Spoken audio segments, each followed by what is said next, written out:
มาพัฒนาพ่อจะมีคุณค่าเลิกดื่มสุราเลิกการพนัน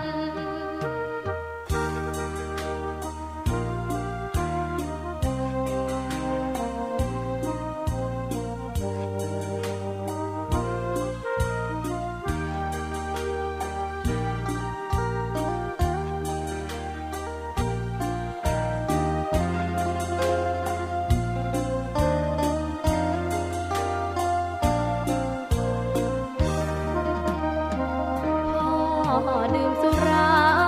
เหมือนกินน้ำตาของแม่พ่อจะฐานะเราแย่หากไม่แก้ความจนแม่เตือนพ่อด่าตบตีแม่เสียจนโชคช้ำระกำมองมนซ้ำถูกคนเขานินทากราบเท้าคุณพ่อลูกขอให้หยุดดื่มเหล้าหากมัวแต่เมาคนเขายังหมิ่นเรื่อยมากลับตัวเสียใหม่กลับใจมาพัฒนาพ่อจะมีคุณค่าเลิกดื่มสุราเลิกการพนัน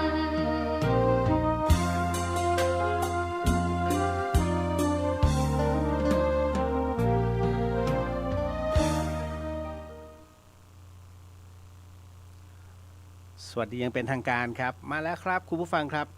นี่คือสถานีวิทยุ FM 104.50 เมกะเฮิรตซ์สถานีวิทยุเพื่อการศึกษาพระพุทธศาสนาและวัฒนธรรมนะฮะออกอากาศเป็นประจำนะที่วัดฝายหินตลอด24ชั่วโมงและนี่คือรายการเดอะเฮียนครับนะครับเริ่มตั้งแต่5 ทุ่มไปจนถึงตี 1นะครับก็พี่เลียวฮะรับผิดชอบในส่วนของรายการนี้กับพี่ป๋องกับพลทองพลับนะฮะแล้วก็เป็นประจำทุกวันเพราะนี่คือช่วงของรายการธรรมะบันเทิงเดอะเฮียนครับนะฮะก็มีทุกคำถามทุกปัญหาเราสามารถ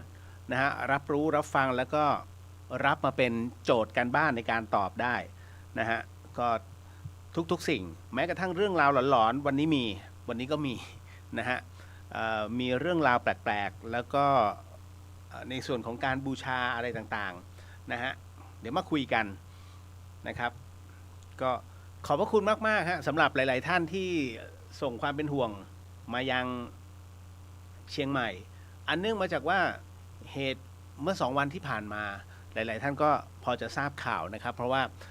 ที่จังหวัดเชียงใหม่โดยเฉพาะอย่างยิ่งแถบของเขตตำบลสุเทพนะฮะอำเภอสุเทพนะฮะแล้วก็อำเภอแม่ริมอันนี้ฮะคือตำบลสุเทพในโดนทั้งหมดเลยในเรื่องของพายุฤดูร้อนแล้วก็ลูกเห็บนะครับรวมไปถึงคือแม้กระทั่งพระตำหนักภูพิงก็ไม่รอดดอยปุยก็ไม่รอดนะฮะขุนช่างเคียนก็ไม่รอดฮะวัดพระธาตุดอยสุเทพนี่โอ้โหขาวทั้งวัดนะฮะหลายๆท่านคงเห็นแล้วเนาะภาพต่างๆที่เขาส่งกันมาในเรื่องของในบนโลกออนไลน์นะฮะที่สำคัญก็คือแถวแม่ริมอันนั้นก็ประมาณเหรียญบาทลูกเห็บนะครับ คือก็ไม่อยากซีเรียสนะทุกอย่างเนี่ยคือธรรมชาติกำหนดดังนั้นมันจะตกมันก็ต้องตกอะฮะนะฮะแล้วเมื่อมันเกิดขึ้นแล้วก็ต้องยอมรับว่ามันเกิดขึ้นแล้วนะฮะจะไปบอกว่าเฮ้ยมันควรจะมีการป้องกันไม่ได้ฮะบนโลกใบนี้มนุษย์ไม่สามารถเอาชนะธรรมชาติได้ต่อให้คุณทำขนาดไหนก็ตามนะฮะน้ำท่วมใช่ไหมที่บอกว่าสมมติเคยเห็นใช่ไหมฮะโรงแรมที่อยู่ในใต้น้ำนะฮะแล้วเป็นแก้วทั้งหมดเลยวันหนึ่งมันก็ใช้ไม่ได้ฮะเพราะว่าคุณไม่สามารถจะเอาชนะธรรมชาติได้เรื่องของรอยต่อวันหนึ่งมันก็ต้องร้าวน้ำก็ต้องเข้านี่ฮะนี่คือสิ่งที่ต้องบอกมันมีระยะเวลาของมันนะฮะแม้กระทั่งเขื่อนวันหนึ่งเราก็ต้องค่อยๆปรับปรุงมัน ดูอย่างถนนเป็นต้นนะครับถมแค่ไหนก็ตามมันก็ต้องขุดแล้วก็ถมขุดแล้วก็ถมตอนแรกๆถนนต่ำกว่าบ้านปัจจุบันบ้านสูงเขาเรียก ถนนเนี่ยสูงกว่าบ้าน นะคือไม่รู้จะเอาอะไรมาแก้แล้วนะครับเพราะยิ่งถมคือไม่ให้ถนนเปียกแต่บ้านน้ำท่วมไม่เป็นไรอันนี้คือด้วยระบบของมันนะฮะเพราะฉะนั้นนะฮะอัตตาหิอัตโนนาโถ ตนเป็นที่พึ่งแห่งตนขอบพระคุณมากมายครับเพราะว่าผมก็ลงภาพไปจริงๆเป็นภาพที่ไม่ได้รุนแรงนะฮะก็คือฝนตกธรรมดาลูกเห็บมันตกธรรมดานะฮะผมก็ถ่ายตายไม่นึกว่า หลายๆคนจะดูขนาดนี้นะฮะล่อไปนะ1,300 1,400นะฮะแต่ในขณะเดียวกันน้องก็ถามพี่มันเกิดได้ยังไงเดี๋ยวลูกเห็บเนี่ยฮะลูกเห็บคือน้ำแข็งไม่ใช่เห็บหมา นะหลายคนก็บอกโอ้โหพี่เลี้ยวที่บอกลูกเห็บตายแล้วมันดูดเลือดคนทั้งเมืองบ้าบอ ไม่ใช่ลูกเห็บมันคือปรากฏการณ์ธรรมชาตินะฮะนั่นก็คือจริงๆมันคือเม็ดฝนนั่นแหละอันนี้เข้าใจนะฮะมันคือน้ำฝนที่มันตกลงมาแต่คราวนี้ในขณะที่มันตกลงมาเนี่ยมันตกมาไม่เท่าไหร่แล้วมันถูกลมเนี่ยฮะมันตีย้อนกลับขึ้นมาอีกรอบหนึ่งเพราะถูกลมบนเนี่ยมันตีย้อนกลับอีกแล้วคราวนี้มันจับตัวเป็นน้ำแข็งล่วงลงมาคราวนี้กราวเลยฮะเพราะฉะนั้นบอกไม่ได้ว่ามันจะเกิดขึ้นตรงไหนอะไรยังไงเมื่อไหร่นะฮะแต่มันคือปรากฏการณ์ธรรมชาติบางคนก็บอกว่าโอ้โหเมืองไทยจะมีหิมะแล้ว ผมว่ามันเย็นนะเย็นพอกันเพราะว่าหลังจากที่ไอ้เจ้าลูกเห็บเนี่ยมันละลายลงคุณเชื่อไหมน้ำไอ้น้ำก๊อกที่เปิดตอนแรกๆเขาอุ่นหลังๆโอ้เย็นมากเย็นเหมือนน้ำแข็งรับรู้ทันทีว่าปาเนี่ยปล่อยน้ำตรงนี้มา เย็นทั้งท่อ เย็นมากฮะเย็นจริงนะฮะก็เลยเป็นอะไรที่ต้องบอกว่าก็พยายามระมัดระวังแหละฮะแล้วก็ขอโมทนาสาธุผมก็ไม่รู้นะว่าเป็นการทดสอบหรือเปล่าเพราะว่ากุฏินะฮะที่สร้างมานะฮะก็เหมือนได้ถูกทดสอบกับพายุฤดูร้อนนะครับก็จริงๆ2 วันต่อเนื่องเมื่อวานนี้ก็ด้วยเมื่อวานนี้ลมกระโชกแรงแล้วก็ทำให้กิ่งไม้มันฉีกแล้วก็ล้มฟาดหลายๆที่ในจังหวัดเชียงใหม่นะครับแต่กุฏิเนี่ยต้องบอกว่าไม่เป็นอะไรเลยแข็งแรงฮะแข็งแรงมากๆนะครับก็เหมือนกับเทวดามาทดสอบแล้วอย่างนึงก็คือทำให้ช่างเนี่ยเขารู้ว่าทิศทางของน้ำนะฮะเวลามันไหลบ่ามาจากภูเขาเนี่ยมันจะมาตรงไหนมันจะได้แก้ได้นะฮะคือแก้ระหว่างสร้างดีกว่าไปซ่อมระหว่างทำ เมื่อทำเสร็จแล้วมันจะปวดหัวคือช่างเขาจะไม่ชอบหรอกไอ้เรื่องของการซ่อมงานนะฮะก็อันนี้คือต้องบอกเอาไว้ว่ามันเป็นความโชคดีในโชคร้ายนะครับคือการโชคร้ายตัวนี้มันก็ทั่วฮะเพราะว่าเต็นท์ที่ใส่เครื่องครัวไว้นะฮะที่เฉพาะในโซนของผมทะลุด้วยลูกเห็บพังหมดเลยฮะนะครับแล้วก็ได้สำรวจพื้นที่หลายๆพื้นที่ไม่ว่าจะเป็นป้ายโฆษณาหรือว่าพวกกันศาสตร์ทะลุหมดนะครับยิ่งบ้านกัลยาณมิตรหลายๆท่านหลังคากระจุยเลยฮะด้วยลมที่มันตีขึ้นลมมันหวนแรงมากฮะแรงขนาดจนที่ว่ารอบแรกเนี่ยหลังจากที่ลูกเห็บมันตกไปแล้วผมก็ออกมากวาดเพราะว่าเละเทะไปหมดเลยนะฮะพวกทั้งกิ่งไม้ทั้งเศษใบไม้ทั้งสดทั้งแห้งมาหมดแล้วมันเริ่มถมสูงตรงธรรมสถานเนี่ยแล้วตรงถนนผมก็เลยกวาดแป๊บเดียวฮะมันมีลมอีกชุดหนึ่งมาไอ้ชุดนี้อันตรายมากโอ้โหคือผมต้องหันหลังให้ใส่ชุดกันฝนอยู่นะฮะแล้วก็ถือไม้กวาดที่ถืออยู่คุณกระเด็นจากมือเลยฮะคือเราก็จับแค่หลวมๆเนี่ยด้วยความแรงของมันนั่นแหละครับนั่นคือสิ่งที่มันซัดอยู่ประมาณสัก5 นาทีรับรู้ได้เพราะว่าลมที่มันปะทะด้านหลังเนี่ยในชุดในชุดของที่ใส่เสื้อกันฝนเนี่ยนะครับเสื้อกันฝนมันหนานะโอ้มันตีปึ๊บรู้แรงมากนะฮะมอเตอร์ไซค์ชาวบ้านล้มแรงไม่แรงนะครับก็อย่าไปล้อเล่นกับมันธรรมชาตินะฮะก็เป็นอีกหนึ่งปรากฏการณ์ที่ถามว่าน่ากลัวไหมก็น่ากลัวนะฮะบังเอิญว่ามันเกิดตรงนั้นพอดีนะฮะยิ่งรถเนี่ยฮะน่าสงสารมาก รถแต่ละคันน้องๆนักศึกษาหลายๆคนนะครับขี่รถในขณะที่จะฝ่าเม็ดฝนแต่บังเอิญโชคร้ายฮะเพราะไอ้เม็ดฝนนั้นมันดันกลายเป็นลูกเห็บมันปะทะเขาทั้งตัวทั้งหน้าแล้วคุณคิดว่าจะเจ็บไหมฮะมันเหมือนกับ แค่เม็ดฝนนะคุณแล้วคุณขี่มอเตอร์ไซค์เนี่ยเอาแค่40 กิโลเมตรต่อชั่วโมงแล้วลงเม็ดหนักๆเจ็บนะและนี่เจอลูกเห็บเข้าไปโอ้โหถึงกับหน้าช้ำอะทุกคนจอดแล้วก็บางคนหมวกกันน็อกนะฮะไอ้ตรงหน้ากากแตกความแรงของรถแล้วก็ลูกเห็บเขาน้องเขาคาดไม่ถึงไงนะฮะก็ค่อนข้างน่ากลัวครับก็ตอนนี้ภาพรวมนะฮะที่ต้องบอกก่อนว่าในส่วนของการสร้างกุฏิกรรมฐานก็ตอนนี้ถือได้ว่า 80%ใช้คำว่า75-80%เพราะมันเหลือแค่วางท่อแล้วก็ประกอบด้านในก็จบแล้วท่อนี่คือทั้งท่อน้ำนะฮะแล้วก็ท่อสายไฟรวมห้องน้ำด้วยนะครับก็คิดว่าน่าจะภายในสัปดาห์นี้เสร็จแต่ผมจะไม่อยู่วันนี้จัดสด1 วันนะครับพรุ่งนี้เป็นเทปแล้วก็ผมต้องเดินทางคือที่เป็นเทปเพราะว่ามีภารกิจนะครับอีกวันหนึ่งต้องเดินทางแล้วนะฮะก็จะไปหยุดวันคือมันต้องออกเดินทางตอนเช้าฮะผมอดนอนไม่ได้นะครับเพราะว่าพอลงไปตี 1ใช่ไหมตี 1กว่าจะทำอะไรเสร็จปุ๊บเนี่ยเก็บของเสร็จตี 3มันมีกำหนดว่า8 โมงเช้าต้องเดินทางกลัวมาก แล้วเขาบอกช่วงนี้เนื้อหอมมีแต่ความต้องการของบางสิ่งนะฮะมันก็เลยประมาทไม่ได้ นะฮะหลังจากนั้นจะไปอยู่ที่วัดท่าซุงครับก่อนที่จะอีกวันหนึ่งจะถึงประจวบคีรีขันธ์อันนี้ก็คือวางเป็นสเต็ปนะฮะในเรื่องของการขับรถก็แจ้งทราบนะครับเอาละ วันนี้ยังคงมีเรื่องราวเหมือนเดิมมีเรื่องของหลายๆท่านคุยกันเรื่องถึงความตายเรื่องของการฆ่าตัวตายนะฮะซึ่งในพุทธกาลผมเคยเล่าเรื่องพระวักกรินะฮะในส่วนของตรงนี้แม้กระทั่งท่านฉันนะคือ2 รูปนี้ในอัตถกถาพูดถึงเอาไว้นะฮะก็ในเรื่องของการฆ่าตัวตายของท่านซึ่งพระพุทธองค์นั้น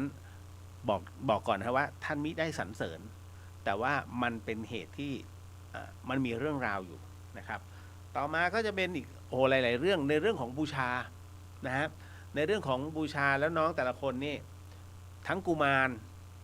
นางกวักพญาครุฑโอ้โหแถมมีกวนอูด้วย จะตั้งบูชายังไงดีเดี๋ยวจัดไป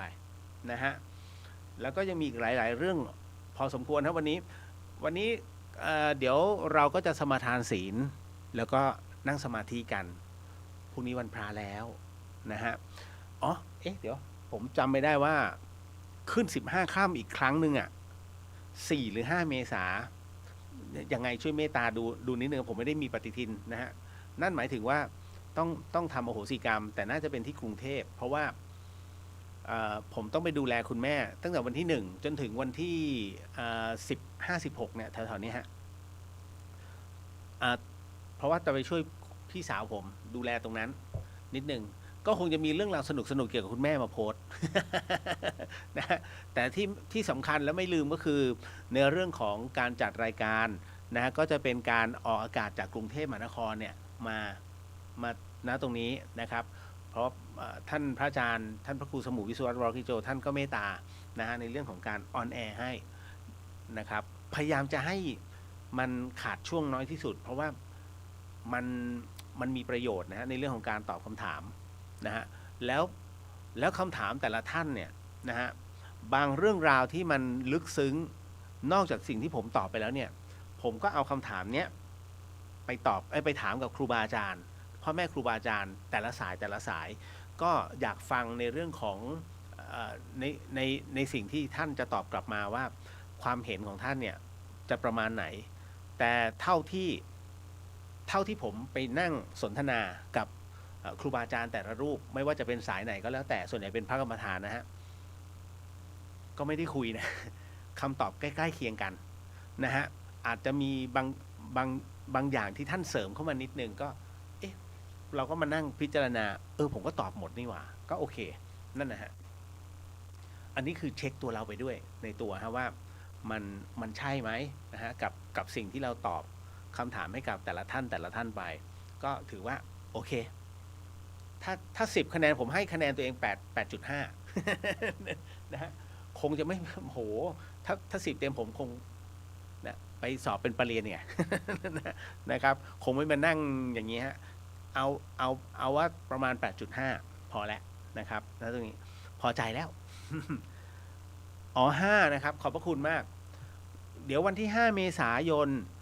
ครับก็จะเป็นวันที่ขึ้น15 ค่ำเป็นวันพระเนาะอย่างที่ผมบอกฮะว่าหลายๆท่านเนี่ยสอบถามในเรื่องของชีวิตหลังความตายกรณีทำบุญคือหลายท่านเข้าใจผิดในสิ่งที่ผมบอกไปคือผมเนี่ยอาจจะพูดแค่คีย์มันแต่ไม่ได้พูดรายละเอียดคืออย่างนี้หลวงปู่ดูพรหมปัญโยเนี่ยฮะท่านได้เคยบอกเอาไว้ว่ากรณีที่เราจะทำบุญ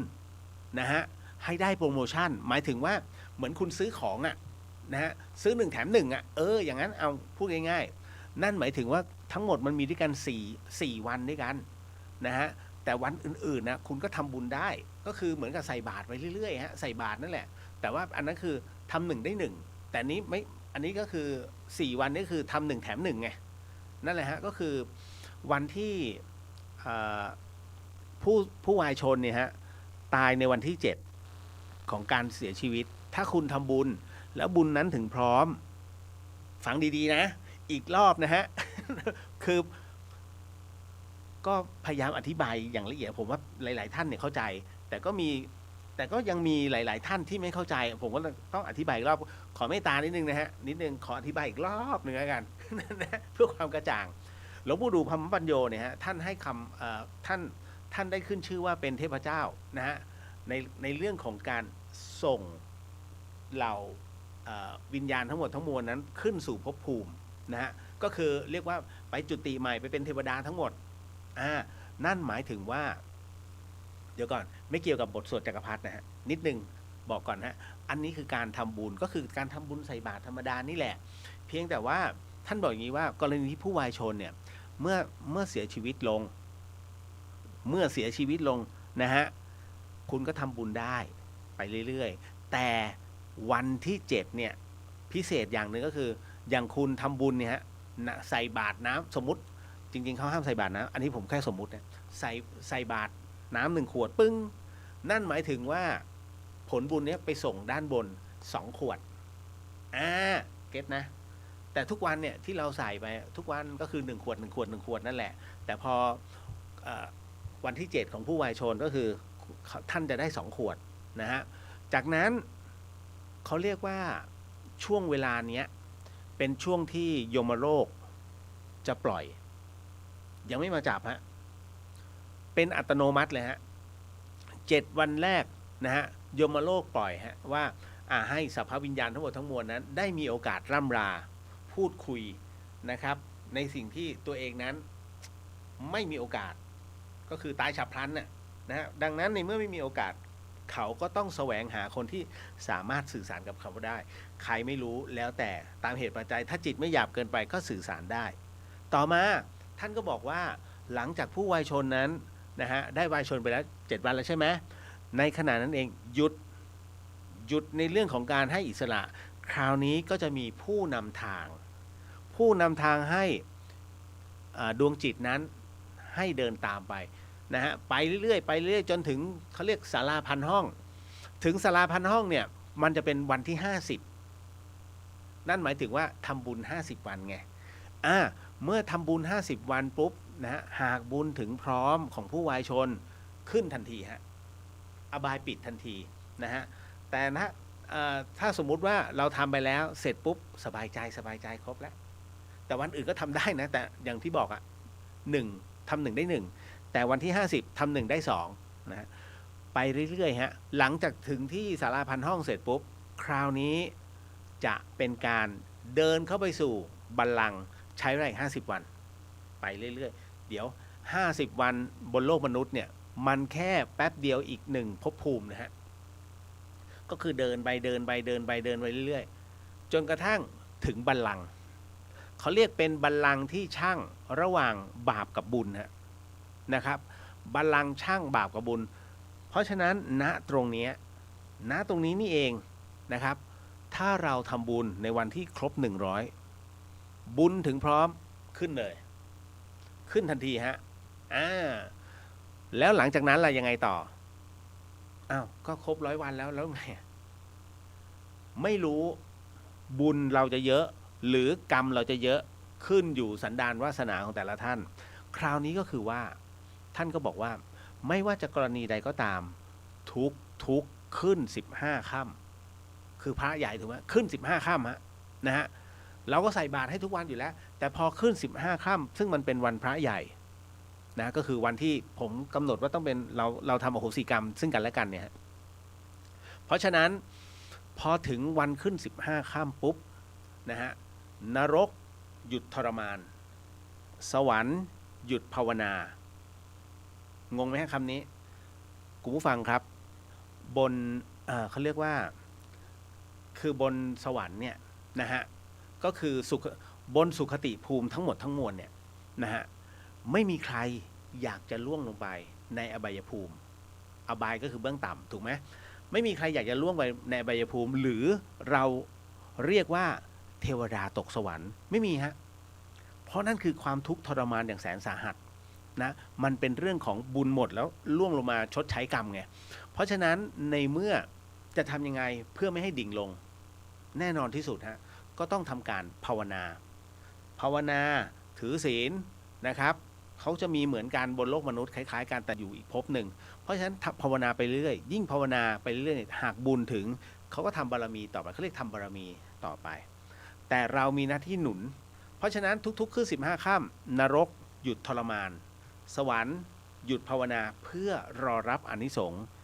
ญาติที่อยู่บนโลกมนุษย์เขาทำบุญให้นะฮะหรือทำความดีให้แล้วน้อมโมทนาให้ได้รับเมื่อได้รับเสร็จปุ๊บหากบุญถึงพร้อม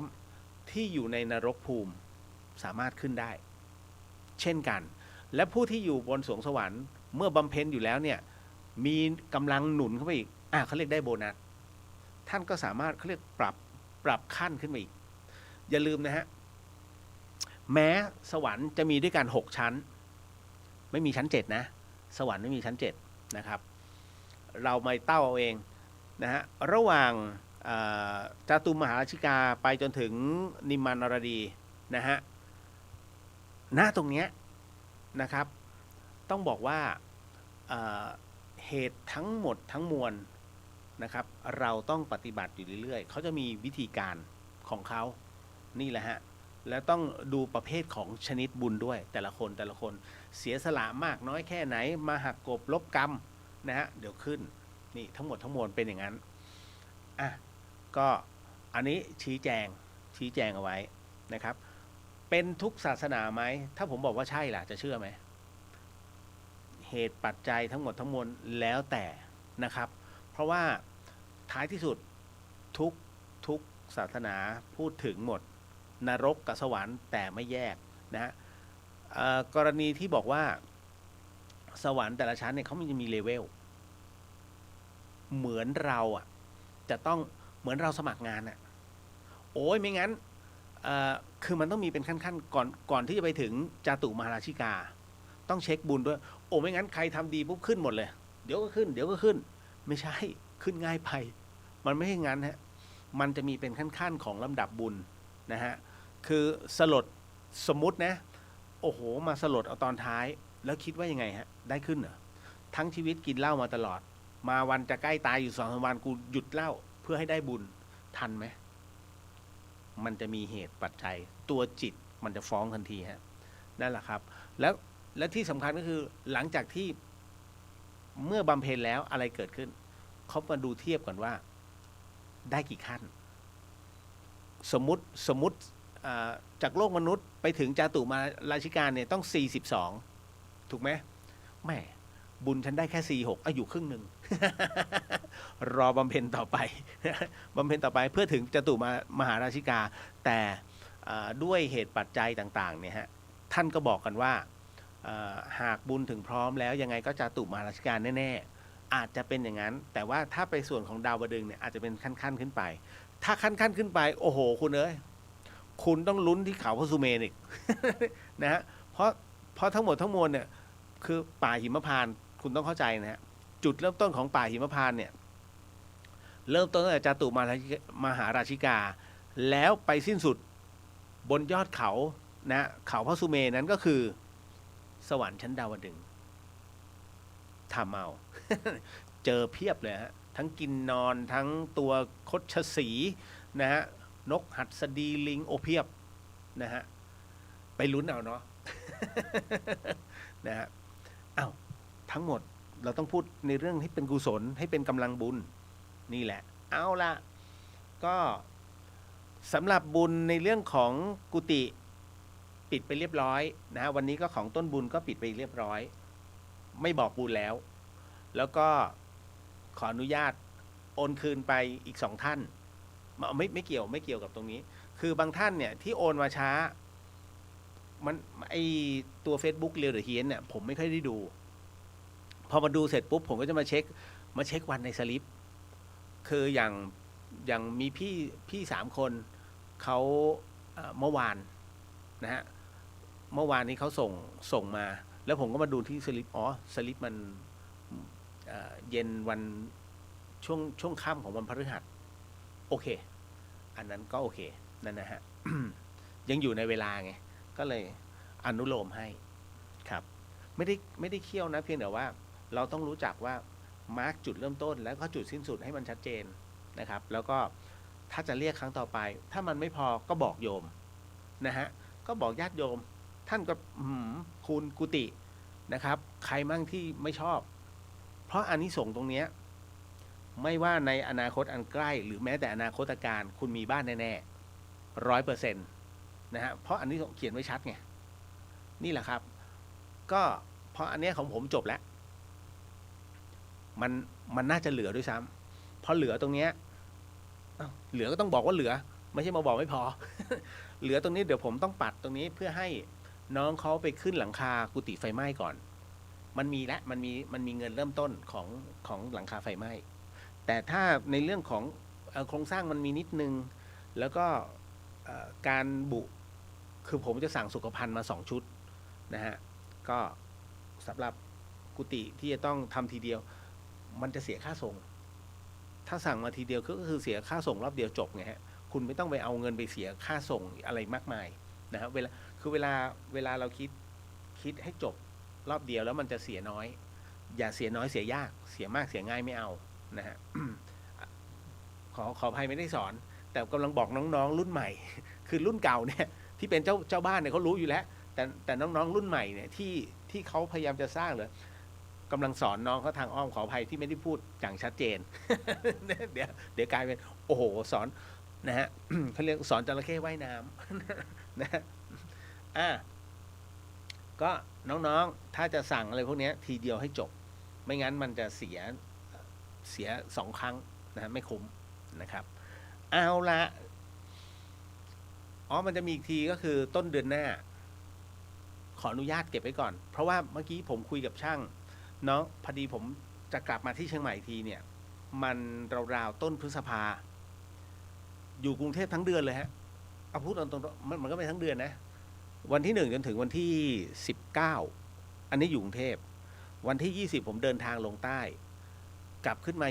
29 30ต้องตีรถขึ้นเชียงใหม่ทันทีการเดินทางชีวิตแล้วคราวนี้มาทำธุระที่เชียงใหม่ก่อนนะฮะจนถึงวันที่10ลงกรุงเทพไปจนถึงวันที่ราวๆ10กว่าต้องรีบตีขึ้นมาอีกแล้วคราวนี้ต้องอยู่วัดเตรียมตัวแล้วฮะไปไหนไม่ได้แล้ว นะฮะคือต้องปิดเลยชีวิตนี้ไม่ติดต่อใครเลย จนกว่าจะบวช นะครับก็วันนี้ก็ไปกองตรวจกองพิสูจน์หลักฐานและเป็นที่เรียบร้อยนะฮะไม่มีประหยัดเขาไม่มีประวัติความโฉด นะก็ไปอะไรตรวจตราเรียบร้อยเป็นที่เรียบร้อยแล้วฮะขอ อทักทายก่อนเนาะแล้วเดี๋ยวมานั่งสมาธิกันแล้วก็มาพูดถึงในเรื่องของข้อศีลแล้วก็นั่งสมาธิกันนะครับน้องสาวินีสวัสดีค่ะสวัสดีครับผมนะฮะป๋อมแปมสวัสดีครับพี่เรียวแวะมาทักทายก่อนนอนฝากสวัสดีตีน้อยด้วยเนอะนะฮะอันนี้คุณสัดนันท์สวัสดีครับพี่เรียวสวัสดีครับผมนะฮะคุณนัทสวัสดีค่ะคุณเรียวสวัสดีครับผมนะฮะตามมาด้วยอันนี้คุณนัทสิทธิ์สวัสดีครับพี่เรียวสวัสดีครับนะคุณจินชาสวัสดีค่ะคุณเรียวสรุปได้ทานเฮลบูบอยไหมคะ ลูกเห็บเป็นอุปสรรงานสร้างกุฏิไหมคะเฮลบูบอยไม่มี ซื้อไม่ทันมันละลายซะก่อนส่วนกุฏินั้นก็ลูกเห็บเทลงมาเพราะยังไม่ได้ใส่หลังคาไงก็ได้ลองพื้นก็โอเคมันก็ละลายตรงพื้นเลยฮะพื้นกุฏิที่ปูไว้แล้วก็ได้เห็นช่องของน้ำที่มันไหลลงมาว่าจะถล่มไหมนะก็เห็นแล้วกำลังคุยกันว่าเราจะทำอะไรเพื่อป้องกันนะฮะก็ดีแล้วฮะที่เทวดาท่านเอามาทดสอบแต่ก็ไม่ควรจะทดสอบให้กับพี่น้อง ชาวเชียงใหม่ได้ทุกระทมนะฮะอันนั้นก็หนักไปนะฮะพี่สุสวัสดีค่ะน้องเรียวแล้วก็ทุกท่านนะฮะสวัสดีครับพี่ผมมีกำหนดไปวัดในเตาเนี่ยสักประมาณ28นะแถวๆนี้28-29ฮะป้าแก้วสวัสดีค่ะคุณเรียวคิดถึงนะคะนะฮะโมทนาสาธุเดี๋ยวก่อนศึกยังครับแม่ชี ผมไม่กล้าที่จะพูดคิดถึงเหมือนกันนะป้าแก้วบวชนะฮะท่านโกนศีรษะเลยนุ่งขาวเลยนะฮะมิตรชัยสวัสดีครับพี่เรียวเน็ตไม่ไหวแล้วครับขออนุญาตฟังวิทยุนะครับยินดีฮะยินดีครับนะคุณจันยาสวัสดีครับคุณเรียวสวัสดีครับผมนะฮะพี่จันจราชสวัสดีเจ้ารับฟังเจ้าเดินทางปลอดภัยครับขอบพระคุณนะฮะก็คือไม่ลืมหรอกว่าต้องจัดรายการเพราะเมื่อกี้ก็คุยกับอาจารย์ว่าเดี๋ยวถ้าสมมุติว่าเป็นไปได้ไปถึงที่พักที่วัดท่าสูงเนาะนะฮะก็อาจจะพูดคุยสัก1 ชั่วโมงอะไรเงี้ยฮะเก็บแรงเอาไว้นะฮะอันนี้วันที่คุณจินชาย้ำเตือนให้วันที่5 เมษายนนะฮะก็คือขึ้น15 ค่ำเราต้องมีอโหสิกรรมไงก็ผมก็ต้องให้ครูบาอาจารย์อนุญาตอีก2 ครั้งก็คือช่วงของเมษากับพฤษภาอีก2 ครั้งฮะที่ต้องให้ครูบาอาจารย์อนุญาตแล้วหลังจากนั้นไม่ต้อง นะฮะพอเราเป็นพระแล้วเนี่ยไม่ได้เดี๋ยวผมต้องยกหูถามครูบาอาจารย์ก่อน แต่คิดว่าไม่ต้องฮะเพราะว่าเรามีตัวเรารับรองเองนะฮะ ป้าแก้ววันพุธที่5 เมษายนขึ้น15 ค่ำข่าวโมทนาสาธุครับนะพี่จันจราบอกว่าแล้วคนที่ตายไปแต่ยังมีจิตอาศัยในโลกมนุษย์คือที่เราว่าเห็นผีคืออะไรคะเดี๋ยวมันจะมีนิดหนึ่งนะฮะวันนี้มีอารมณ์คล้ายๆกันเลยเดี๋ยวผมอธิบายให้ฟังแต่ถ้านอนก่อนไม่เป็นไรย้อนฟังได้มีฮะเดี๋ยวมีเรื่องเล่าให้ฟังนะตรงนี้นะครับอันนี้คุณปาล์มบอกว่ารายงานตัวค่ะคุณเรียวแล้วก็ชาวเดอะเฮียนโมทนาสาธุครับนะฮะคุณเยาวรัตน์ศาสตร์แห่งตัวเลขมีผลกับชีวิตเรากี่%ครับพี่เรียวมันเป็นความน่าจะเป็นน้องต้องหลับตานะฮะแล้วคิดก่อนว่าตอนที่เราเกิดจนถึงปัจจุบันยังไม่รู้เรื่องศาสตร์ตัวเลขเลยดำรงชีวิตอยู่ได้อย่างไรจริงๆแล้วเขาเรียกว่ากองหนุนชีวิตฮะตัวเลขก็คือดวงดาวนะฮะเป็นการเอาดวงดาวเข้ามาเป็นกองหนุนให้กับตัวเราถามว่ามีผลมากน้อยแค่ไหนมันเป็นหลักจิตวิทยาอย่างสมมุติว่าเราเป็นคนใจร้อนไปดูตัวเลขโอ้โห373833อะไรเงี้ยเลข3กับดาวอังคารไอเนี่ยคนเนี้ยเป็นคนใจร้อนมากอย่าได้มีเรื่องกับเขานะไอคนที่ถือเลข33ไปเยอะเนี่ยเวลามันโมโหเนี่ยเขาเรียกดับยากคือต้องถ้าเตะสลบนี่จนกว่าจะหนำใจเตะจนตายเอาจริงเพราะฉะนั้นวิธีการที่จะแก้คนอารมณ์ร้อนแบบนี้ฮะตัวเลขนี้ทิ้งไปเลยนะฮะหรือนิสัยใจร้อนเป็นเดิมพันนะฮะ AR ก็ ขุนหันพลันแล่นอุปถัมภ์นะสงครามอย่างเดียวเนี่ยคุณจ่ายเลข22ไป2ต่อเขาเรียกตอง2อ่ะ222เนี่ยรับรองไอ้คนเนี้ยมันจะซอฟต์ลง แล้วมันจะเป็นคนที่นิ่มๆคือความลังเลเกิดขึ้นในชีวิตแล้วเอ้ยลุยดีไหมวะเอ้ยไม่ลุยดีกว่า อะไรอย่างงี้จริงๆนะฮะคือมันจะมีผลทางจิตวิทยาแต่ถามว่ามีผลกับชีวิตไหมแล้วแต่บุคคลนะฮะแต่เท่าที่ผมปรับให้นะฮะไม่เคยพลาดนะยังไม่เคยพลาดแล้วก็ไม่อยากจะให้พลาด คือถ้าพลาดมันมีผลกับคนที่แนะนำหรือว่าเปลี่ยนให้นะในเรื่องของตัวเลขนะฮะทำไมจึงเป็นเช่นนั้นเพราะว่าต้องบอกนะว่า คนที่เขามาหวังจะปรับชีวิตให้ดีขึ้นเนี่ยแสดงว่ามันเป็นเรื่องของอะไรฮะเป็นเรื่องของกรรมนะเป็นเรื่องของตัวกรรมที่บีบด้วยสภาวะแบบนี้กรรมเนี่ยมันมี2ปัจจัยอย่าลืมนะฮะกรรมมันมีทั้งปัจจัยภายนอกและปัจจัยภายในปัจจัยภายในคือด้านจิตใจของเราเวลาคุณหดหู่นะฮะเวลาคุณท้อถอยหมดกำลังใจเนี่ยฮะนี่คือปัจจัยภายในซึ่งมันเกิดจากตัวเราปัจจัยภายนอกคืออะไรสภาพแวดล้อมฮะญาติที่บีบเข้ามาหน้าที่การงานที่เข้ามานะฮะทุ่มทั้งหมดทั้งมวลมันพุ่งมาหาเรานี่คือตัวกรรมเพราะฉะนั้นกรรมจึงแบ่งเป็น2ปัจจัยทั้งภายในและภายนอกแต่คราวนี้ก็คือว่าแล้วเราจะเอาอะไรล่ะมาสู้ก็มันไม่มีอ่ะแล้วเขาก็เลยเมื่อมันไม่มีหนทางเขาก็ต้องปรึกษาใครดีวะที่มันจะแนะทางออกให้เราแน่นอนที่สุดคุณต้องหันไปพึ่งศาสตร์พวกเนี้ยเพราะฉะนั้นคนที่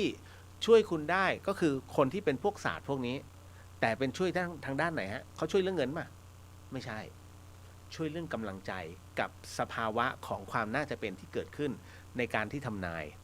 ดังนั้นตรงนี้นี่เองเนี่ยฮะคนที่ช่วยเหลือเนี่ยนะฮะนั่นคือคุณกำลังช่วยให้เขาบิดกรรมอาจจะไม่เกิดหรือเกิดแต่มันซอฟต์ลงไม่มีปัญหาถ้าคนคนนั้น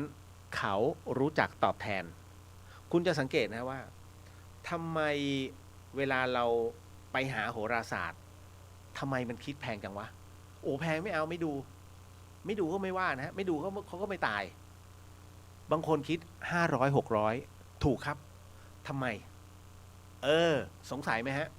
แล้วทำไมบางคนมาถามผมพูดให้เลยนะฮะแล้วทำไมผมจึงไม่คิดเงินขนาดนั้นไม่ใช่พี่เลียวไม่คิดเงินนะผมไม่คิดเงินเอาพูดกันตรงๆแต่เขาเรียกวัดใจคนที่มาปรึกษาผมแต่ละคนเนี่ยผมบอกแล้วของฟรีไม่มีในโลกครับนะฮะเพราะฉะนั้นเนี่ยผมไม่ได้เรียกเงินทองนะฮะเพียงแต่ว่าพอปรึกษาเสร็จปุ๊บผมให้คำแนะนำไปผมก็เลยบอกของฟรีไม่มีในโลกช่วยใส่บาตรให้ผมหน่อย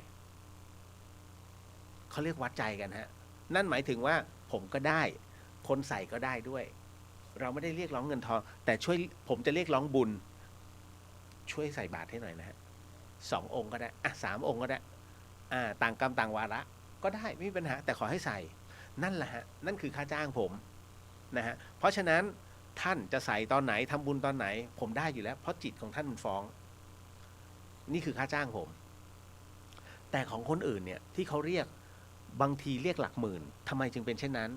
เพราะคนไทยเป็นผู้ที่ลึกๆแล้วนะคนไทยเป็นผู้ที่มักหลงมักลืมโดยปกติแล้วเวลาจะดูเนี่ยนะฮะเขาจะคิด9 บาทก็ได้นะฮะแต่9 บาทเนี่ยถามว่ามันทำอะไรได้ไหมกับตัวกรรมของคุณมันกระทบโลกน้อยแต่กรรมของคุณมันใหญ่กว่าการกระทบโลกเยอะเพราะฉะนั้นเมื่อ9 บาทเขาจัดไปทำบุญมันไม่พอฮะพอมันไม่พอเนี่ยมันก็กระทบกับคนที่ดูดังนั้นเขาเผื่อไว้ก่อนสมมุตินะค่าดู 1,000โอ้โหแพงเว้ยแพงก็ไม่สนใจเขาไม่ง้อนะฮะเพราะเขาดำรงชีวิตอยู่อย่างนี้อยู่แล้วนะฮะแต่ 1,000 บาทเนี่ยถ้าคุณทำกับเขาเสร็จปุ๊บเนี่ยเขาเนี่ยเซฟตัวเองคือเอาเงินมาจัดการซื้อถังพระสังฆทานทำเฉพาะของเขาเพื่อไม่ให้กระทบเพราะเขากำลังบิดกรรมของคุณนั่นแหละฮะเรื่องราวนะว่าทำไมเขาถึงได้เก็บเงินขนาดนี้ไม่ใช่ว่าไม่เก็บเงินไม่ใช่ค่าครูนั้นส่วนหนึ่ง แต่ค่ากรรมเนี่ยยิ่งใหญ่นะฮะเก็ตเนาะเพราะฉะนั้นในเรื่องของการดูตัวเลขเนี่ยสำคัญไหมสำหรับผมนะพอเราดูได้เราดูเป็นเนี่ยเราจะหยุดนิ่งๆเรารู้คือเรียนเพื่อรู้ฮะแล้วก็สงเคราะห์ไหมไม่สงเคราะห์พร่ำเพรื่อการสงเคราะห์พร่ำเพรื่อทำเขาเรียกหากรรมเขาหาตัวหาเหตุเข้าหาตัวเราเพราะฉะนั้นแค่ดูแล้วก็รับรู้ว่าโยมคนนี้เป็นประมาณแบบไหนเคยมีนะเขาทุกข์มากๆส่งข้อความมาพี่หนูทุกข์อย่างนี้ผมขอเบอร์โทรศัพท์หน่อยเอ้าเขาบล็อกไปเลยฮะเขาหาว่าเราจีบเขาผมก็ตายโหงสงสัย เขาคิดอะไรวะ นะก็เราอยากจะรู้ว่าไอ้พื้นที่เขาถือไว้เนี่ยเขาเรียกทหารไอ้ดาวที่เขาถือไว้ในเบอร์โทรศัพท์อ่ะมันทุกคติหรือสุขตินะฮะมันเป็นสุภเคราะห์หรือบาปเคราะห์อยากจะรู้จริงๆนะฮะเขาก็ไม่บอกกันแล้วแต่ ผมก็นึกในใจแล้วแต่มึงเลย นะฮะก็บางคนก็บอกเสร็จปุ๊บผมก็เลยบอกไปก็สมควรแล้วมันทุกข์ขนาดนี้นะเพราะว่ามันมีเหตุเอาง่ายๆคุณอย่าไปถือ67เลข67ที่อยู่ในตับนั้นนะฮะคุณอย่าไปเอาคำอย่าไปตกหลุมพวกจะบอกไงดีคุณอย่าไปตกหลุมเลขรวมนะฮะเลขรวมไม่เกี่ยวเลขรวมต่อให้ดียังไงถ้าชุดข้างในของคุณนะพังก็พังนี่เลยบางคนอุ้ยเนี่ยเลขรวมดีมากเลยนะเนี่ย87แต่ดันมี67มาบวกกันเนี่ยเรียบร้อยฮะพระศุกร์เข้าพระเสาร์แทรกนะคือเขาขายไม่ได้พอเขาขายไม่ได้เขาถึงได้ขายเลขรวมคุณสังเกตไหมแรกๆเลยในเรื่องของการมีศาสตร์ตัวเลขไม่มีเลขรวมฮะไม่มีนะฮะเขาเล่นเฉพาะข้างในเขาจะดูตั้งแต่หลักที่3จนถึงหลักที่10หลัก1หลัก2มันเป็นของในส่วนของตัวอะไรนะเขาเรียกตัวเครือข่ายนะฮะเขาไม่ดูเขาจะดูหลักที่3ไปจนถึงหลักที่10นั่นนะฮะแล้วดูไม่ใช่แค่นี้นะเอามาสัมพันธ์กับบัตรประจำตัวบัตรประชาชนคุณด้วยใช่เปล่าประมาณนี้ถ้าไม่ใช่ซวยเลยมันขัดกันหมดฮะเพราะฉะนั้นก็เลยต้องบอกที่มาที่ไปก่อนไม่ได้สำคัญถ้าสมมุติว่าเราแค่ถือเอาไว้เป็นกำลังใจแค่นั้นฮะแต่เหงื่อของเรากับ2 มือสำคัญสุดสมองนั่นนะฮะปัญญาของเราเนี่ยเวิร์กสุดอะไรจะสู้ในเรื่องของกำลังบุญไม่ได้ฮะคุณนั่งสมาธิทำไมต้องนั่งสมาธิทำไมครูบาอาจารย์ต้องสอนทานมีไหมศีลครบเปล่าสมาธิได้นั่งไหมทำไมต้องนั่งไม่สำคัญเราบางคนอาจจะไม่เข้าใจความหมายของการนั่งสมาธิผมเองก็ไม่เคยเข้าใจจนกระทั่งมาเก็ตเมื่อไม่ถึง10 ปีเรื่องสมาธิคุณรู้ป่ะฮะว่าการนั่งสมาธิท่านกำลังบอกว่ามึงวางทุกอย่างลงเดี๋ยวนี้จากความคิดวางลงอย่ามาแบกนะฮะเรื่องความรักอกหักการเงินการบ้านพ่อแม่นี่นู่นนั่นที่เป็นทุกข์อยู่วางลงเดี๋ยวนี้เพื่อให้จิตสงบนั่นแหละความหมายสมาธิเพราะท่านสอนให้เรารู้จักวางแต่บางคนนั่งยังไงก็มันไม่สงบเลยอาจารย์เนี่ยนี่คือปัญหาของพระวิปัสสนาจารย์หลายๆรูปซึ่งท่านพูดไม่หมดท่านกำลังบอกว่าให้วางเสร็จปุ๊บเพื่อให้เกิดสมาธิเมื่อคุณวางลงปุ๊บเนี่ยเขาเรียกว่าพอสมาธิมีกำลังปัญญาเกิดฮะมันจะเกิดเขาเรียกพุทธิปัญญาพอเกิดพุทธิปัญญาขึ้นทุกอย่างคุณเคลียร์หมดเลยมันจะมีวิธีเขาเรียกมันมีตัวหนึ่งที่สามารถทำให้เราเนี่ยแก้ปัญหาได้ทันทีเพราะฉะนั้นลองดูครับผมถึงได้บอกนั่งสมาธินะฮะวางทุกอย่างแล้วนั่งสมาธิเครียดใช่ไหมวางนะที่เครียดเพราะแบกยังไงคิดไงถ้าคุณไม่คิดคุณจะไม่เครียดแต่บังเอิญว่าคุณคิดการคิดก็คือการแบกเมื่อมันถึงที่สุดแล้วนิดนึงวางทั้งหมดลงแค่นั้นละนะฮะลองดูฮะต้องลองก่อนเอาละฮะต่อมาพี่สุวรรณยาสวัสดีค่ะเดินทางปลอดภัยนะน้องขอบพระคุณครับพี่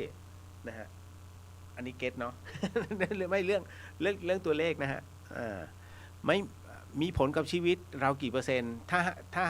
ถ้าให้ผมพูดก็ผมใช้คำว่า 40% พอมันเป็นแค่เขาเรียกกำลังถ้าคุณวางกำลังทหารเอาไว้อย่างน้อยเอาวะยังมีตัวช่วยเขาเรียกเป็นหลักจิตวิทยาก็เหมือนกับชาวบ้านบางระจันที่ออกไปรบครั้งสุดท้ายนะครับที่ฆ่าพม่าได้เยอะมากฮะก่อนที่ตัวเองจะม้วยกันไปอมกบ นะอมอึ่งอ่างไว้ในปากนะอึ่งชโยเนี่ยนะอมไว้ในปากนะฮะท่านบอกของดีฟันไม่เข้าอมโอ้โหนะเท่านั้นแหละฮึกเหิมเป็นเรื่องของจิตเอาแล้วฮะพี่สุวรรณยามา2เพจเลยฮะสาธุครับนะกุ๊บกิ๊บสวัสดีครับพี่เลี้ยงวันนี้ไม่ถามเหรอกุ๊บกิ๊บ แปลกไปนะอันนี้น้องบูนบอกว่าสวัสดีครับพี่เลียวงั้นเวลาใส่บาตรต้องนึกถึงหน้าพี่เลียวหรือทำยังไงให้บุญถึงพี่เลียวครับ จิตมันฟ้องอยู่แล้วครับ นึกถึงใครก็ไปถึงคนนั้นนะฮะไม่จำเป็นต้องเอ่ยชื่อไม่ต้องไม่นะฮะเพราะว่าการที่ทุกคนที่ผ่านเข้ามาในชีวิตเนี่ยผมถามว่ามีใครรับรู้กับเราไม่มีครับมีเราเท่านั้นที่รู้ว่าตั้งแต่เกิดมาเนี่ยเราไปเจอใครบ้างเรานึกถึงใครบ้างแค่นึกถึงบุญก็ได้ถึงคนนั้นนะแต่ถ้าเอ่ยชื่อได้มันก็เจาะจงแค่นั้นนะฮะแต่จริงๆแล้วพระเดชพระคุณพระราชพรหมญาณบอกว่าได้หมดนั่นนะครับต่อมาอะไรนะฮะคุณเยาวรัตน์บอกว่าพอดีจะสอบเลื่อนขั้นเลื่อนเงินเดือนค่ะมาวัดไฟหินเลยมาขอครูบาหลวงฮะครูบาหลวงวัดไฟหินนี่กรณีตรงนี้นะฮะท่านไม่ชอบให้มาบนบานเรื่องตัวเลขครูบาหลวงวัดไฟหินจะท่านจะให้ความสำเร็จในเรื่องของการเรียนกับหน้าที่การงานอันนี้บอกไว้ก่อนเนาะนะฮะยังไม่มีใครพลาดนะสวัสดีครับอมรฮะ นะฮะคุณปริญญาสวัสดีครับพี่เลียวสวัสดีครับผมนะครับโอเคแล้วเนาะนี่แหละเดี๋ยวเรามาสมทานศีลกันแล้วก็จากนั้นเรามานั่งสมาธิกันนะครับช่วงสั้นๆก่อนที่ไปตอบคำถามกันนะฮะเดี๋ยวมีคำถามอะไรก็ปะไว้นะฮะตอบได้ก็ตอบไม่ได้ก็ตอบ นะฮะนี่คือ The Yen FM 104.50 เมกะเฮิรตซ์จังหวัดเชียงใหม่ฮะนะครับก็พร้อมเนาะเอาละวันนี้มีเรื่องราวของการฆ่าตัวตายนะฮะคือมีคำถามเยอะนะฮะก็เดี๋ยวจัดไปทีละคำถามทีละประเด็นนะฮะต่อไปนี้นะฮะลำดับต่อไปนี้จะเป็นการว่าด้วยข้อศีลสมทานศีลท่านใดที่ไม่สามารถนะฮะว่าตามทันคิดว่าไม่ทันให้น้อมจิตตามแล้วกันท่านใดที่สามารถน้อมจิตทันหรือว่าตามทันก็เดี๋ยวผมขออนุญาตเป็นผู้นำเนาะนะฮะตั้งนะโม3 จบก่อนครับแล้วเดี๋ยวไปว่าข้อศีลพร้อมกันสาธุสาธุสาธุนะโมตัสสะภะคะวะโตอะระหะโตสัมมาสัมพุทธัสสะนะโมตัสสะภะคะวะโตอะระหะโตสัมมาสัมพุทธัสสะนะโมตัสสะภะคะวะโตอะระหะโตสัมมาสัมพุทธัสสะพุทโธธัมโมสังโฆศีลข้อ 1ไม่ฆ่าสัตว์ศีลข้อ 2ไม่ลักทรัพย์ศีลข้อ 3ไม่ประพฤติผิดในกามศีลข้อ 4ไม่พูดเท็จศีลข้อ 5ไม่ดื่มสุราและของมึนเมาบัดนี้ข้าพเจ้าตั้งใจรักษาศีลแล้วบัดนี้ข้าพเจ้าคือผู้มีศีลข้าพเจ้าผู้มีศีลละอายต่อการทำความชั่วกลัวต่อผลของบาปกรรมข้าพเจ้าผู้มีศีลมีหิริโอตปะ มีกายเป็นมนุษย์มีใจเป็นเทวดาเป็นมนุษย์เทโวเข้าถึงความเป็นสหายกับเราเทวดาทั้งหลายณบัดนี้ข้าพเจ้าทั้งหลายขออดโทษลดกรรมที่ข้าพเจ้าได้ประมาทพลาดพลั้งในช่วงวันนี้ลงในฉับพลันและขอให้กรรมดีที่ข้าพเจ้าหรือเหล่ากัลยาณมิตรได้ทำไว้นั้นขอจงมาแทรกส่งผลบุญนี้ให้ข้าพเจ้าได้มีความสุขและประสบผลสำเร็จตลอดไปเทินสาธุสาธุสาธุอนุโมทามิครับเอาละฮะก็ลำดับต่อไปก็มาจะเป็นในส่วนของการนั่งสมาธิหลายๆท่านถามในเรื่องของกรรมฐานน้ำเย็นนะฮะว่าช่วยได้มากน้อยแค่ไหนนะฮะผมบอกแบบไม่ปิดบังนะฮะช่วยได้มาก จะช่วยได้มากอ่านปากช่วยได้มากนะฮะเพราะฉะนั้นถ้าท่านใดที่นั่งสมาธิไม่เป็นนะฮะขึ้นกรรมฐานไม่เป็นคุณหาน้ำอย่างเงี้ยขวดเล็ก1 ขวดนะฮะคุณแช่พอเย็นนะฮะหรือถ้าเย็นได้ก็ดีนะครับแล้วจากนั้นให้คุณดื่มหมดขวดทีเดียวแล้วหลังจากนั้นเมื่อมันเย็นใช่ไหมแล้วดื่มไปหมดขวดเนี่ยให้คุณลองดูความรู้สึกว่าความเย็นเนี่ยมันลงไปตรงไหนนะฮะมันจะวิ่งตรงมาเรื่อยๆนะฮะผ่านหน้าอกนะฮะลิ้นปี่เรานะฮะแล้วผ่านมาถึงสะดือมันจะไปอยู่ที่เขาเรียกท้องน้อยนะฮะตรงท้องน้อยจากนั้นให้เอาสติตามลงไปซึ่งจริงสติของคุณตามความเย็นไปอยู่แล้วให้มันอยู่ตรงนั้นนะพยายามจับให้มันอยู่นิ่งๆซึ่งมันจะอยู่นิ่งๆจริงเมื่อคุณไปจับตรงนั้นน่ะความเย็นนะฮะจิตมันจะไม่ส่งไปไหนแม้จะออกไปมันก็จะกลับเข้ามาเพราะว่าความเย็นมันอยู่ในตัวมันจะเกิดความว่างขึ้นทันทีแล้วคุณจำสภาวะนั้นเอาไว้นะฮะแล้วหลังจากนั้นเราจะนึกถึงนะเมื่อไหร่ก็ตามที่เราถอนสมาธิลงหรือว่าอยากจะไปไหนขับรถไปเนี่ยคุณก็สามารถระลึกได้พอระลึกปุ๊บมันเย็นทันทีฮะระลึกปุ๊บเย็นปั๊บระลึกปุ๊บเย็นปั๊บต่อให้ผ่านไป 4-5 วันก็ยังเย็นอยู่มันเป็นเรื่องที่แปลกลองดูนะฮะลองดูอันนี้ไม่จำเป็นต้องบริกรรมพุทโธไม่มีฮะสมถะตัดทิ้งเลยเข้าอันนี้ง่ายมากนะแต่ว่า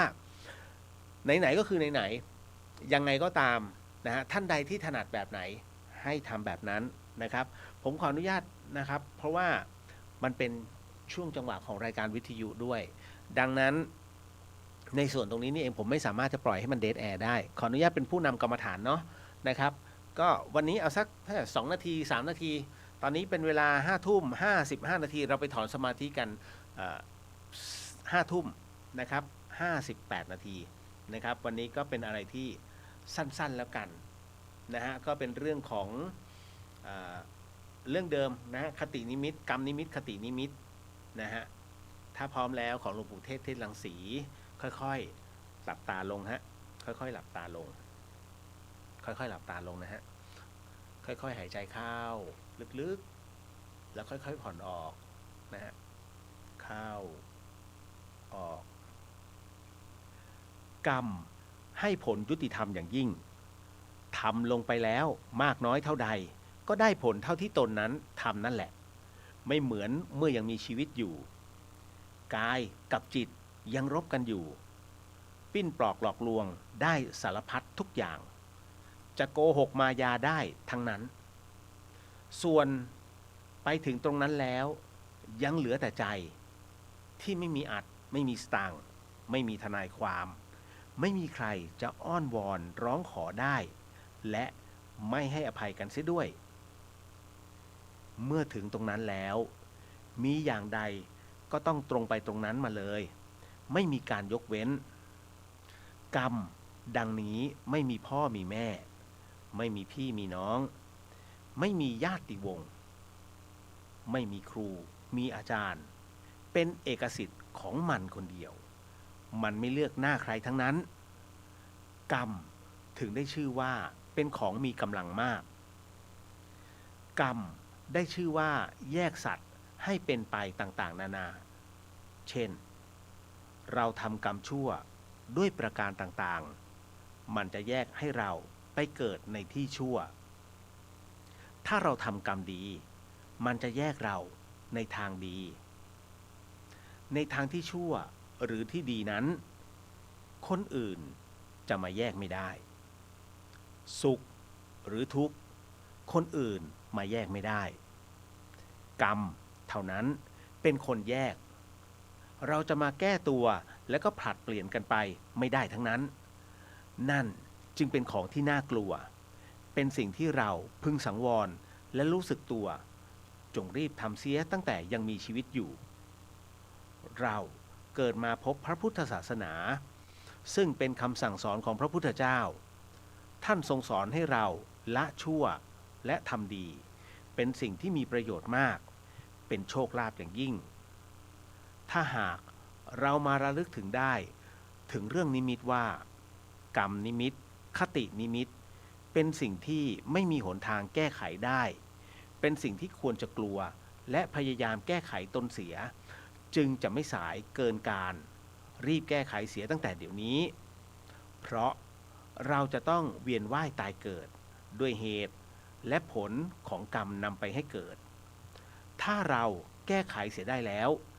การเกิดการตายก็เรียกว่าสั้นเข้ามาคือใกล้ที่จะสิ้นสุดลงไปเพราะฉะนั้นให้พากันศึกษาพิจารณาธรรมคำสอนขององค์พระสัมมาสัมพุทธเจ้าดังที่อธิบายมานี้ก็จะเป็นประโยชน์แก่ทุกตนทุกท่านเอวังก็มีด้วยประการราชนี้จากพระธรรมเทศนากันที่8กรรมนิมิตคตินิมิตหนังสือพระราชนิโรธรังสีคัมภีร์ปัญญาวิสิทธิ์หลวงปู่เทศเทศรังสีวัดหินหมักเป้งอำเภอศรีเชียงใหม่จังหวัดหนองคายค่อยๆลืมตาครับนะฮะค่อยๆลืมตาเนาะโมทนาสาธุกับทุกท่านนะครับนะฮะวันนี้เรานั่งสมาธิกัน4 นาที นะฮะโมทนาบุญเนาะครับผมเอาละครับก็กลับมาเข้าสู่เรื่องราวกันค่อยๆลืมตานะเวลาถอดสมาธิค่อยๆลืมค่อยๆลืมสูดหายใจด้วยก็ยังตามรู้มันอยู่นะฮะแล้วจากนั้นค่อยเป็นอิสระเสรีนะครับบางท่านน้องๆบางคนไม่เข้าใจนะครับว่าเอ๊ะแล้วทำไมจะต้องมานำสมาธิทำไมไม่ปล่อยให้มันเงียบถ้าตัดคำว่ารายการวิทยุออกนะฮะสมมุติว่าน้องไปเข้าคอร์สปฏิบัติธรรมที่นู่นที่นี่ที่นั่นหรือว่าไปวัดแล้วกันมันจะมีช่วงหนึ่งหลังจากที่ก่อนทำวัดเย็นแล้วก็หลังทำวัดเย็นนะหรือช่วงทำวัดเช้าเสร็จก็นั่งสมาธิทำไมยังมีพระหรือว่าครูบาอาจารย์ท่านออกมาพูดในเรื่องของศีลไอ้ตรงนั้นน่ะเราควรจะทำยังไงเราควรจะนั่งหลับดีไหมหรือยังไงนั่งฟังท่าน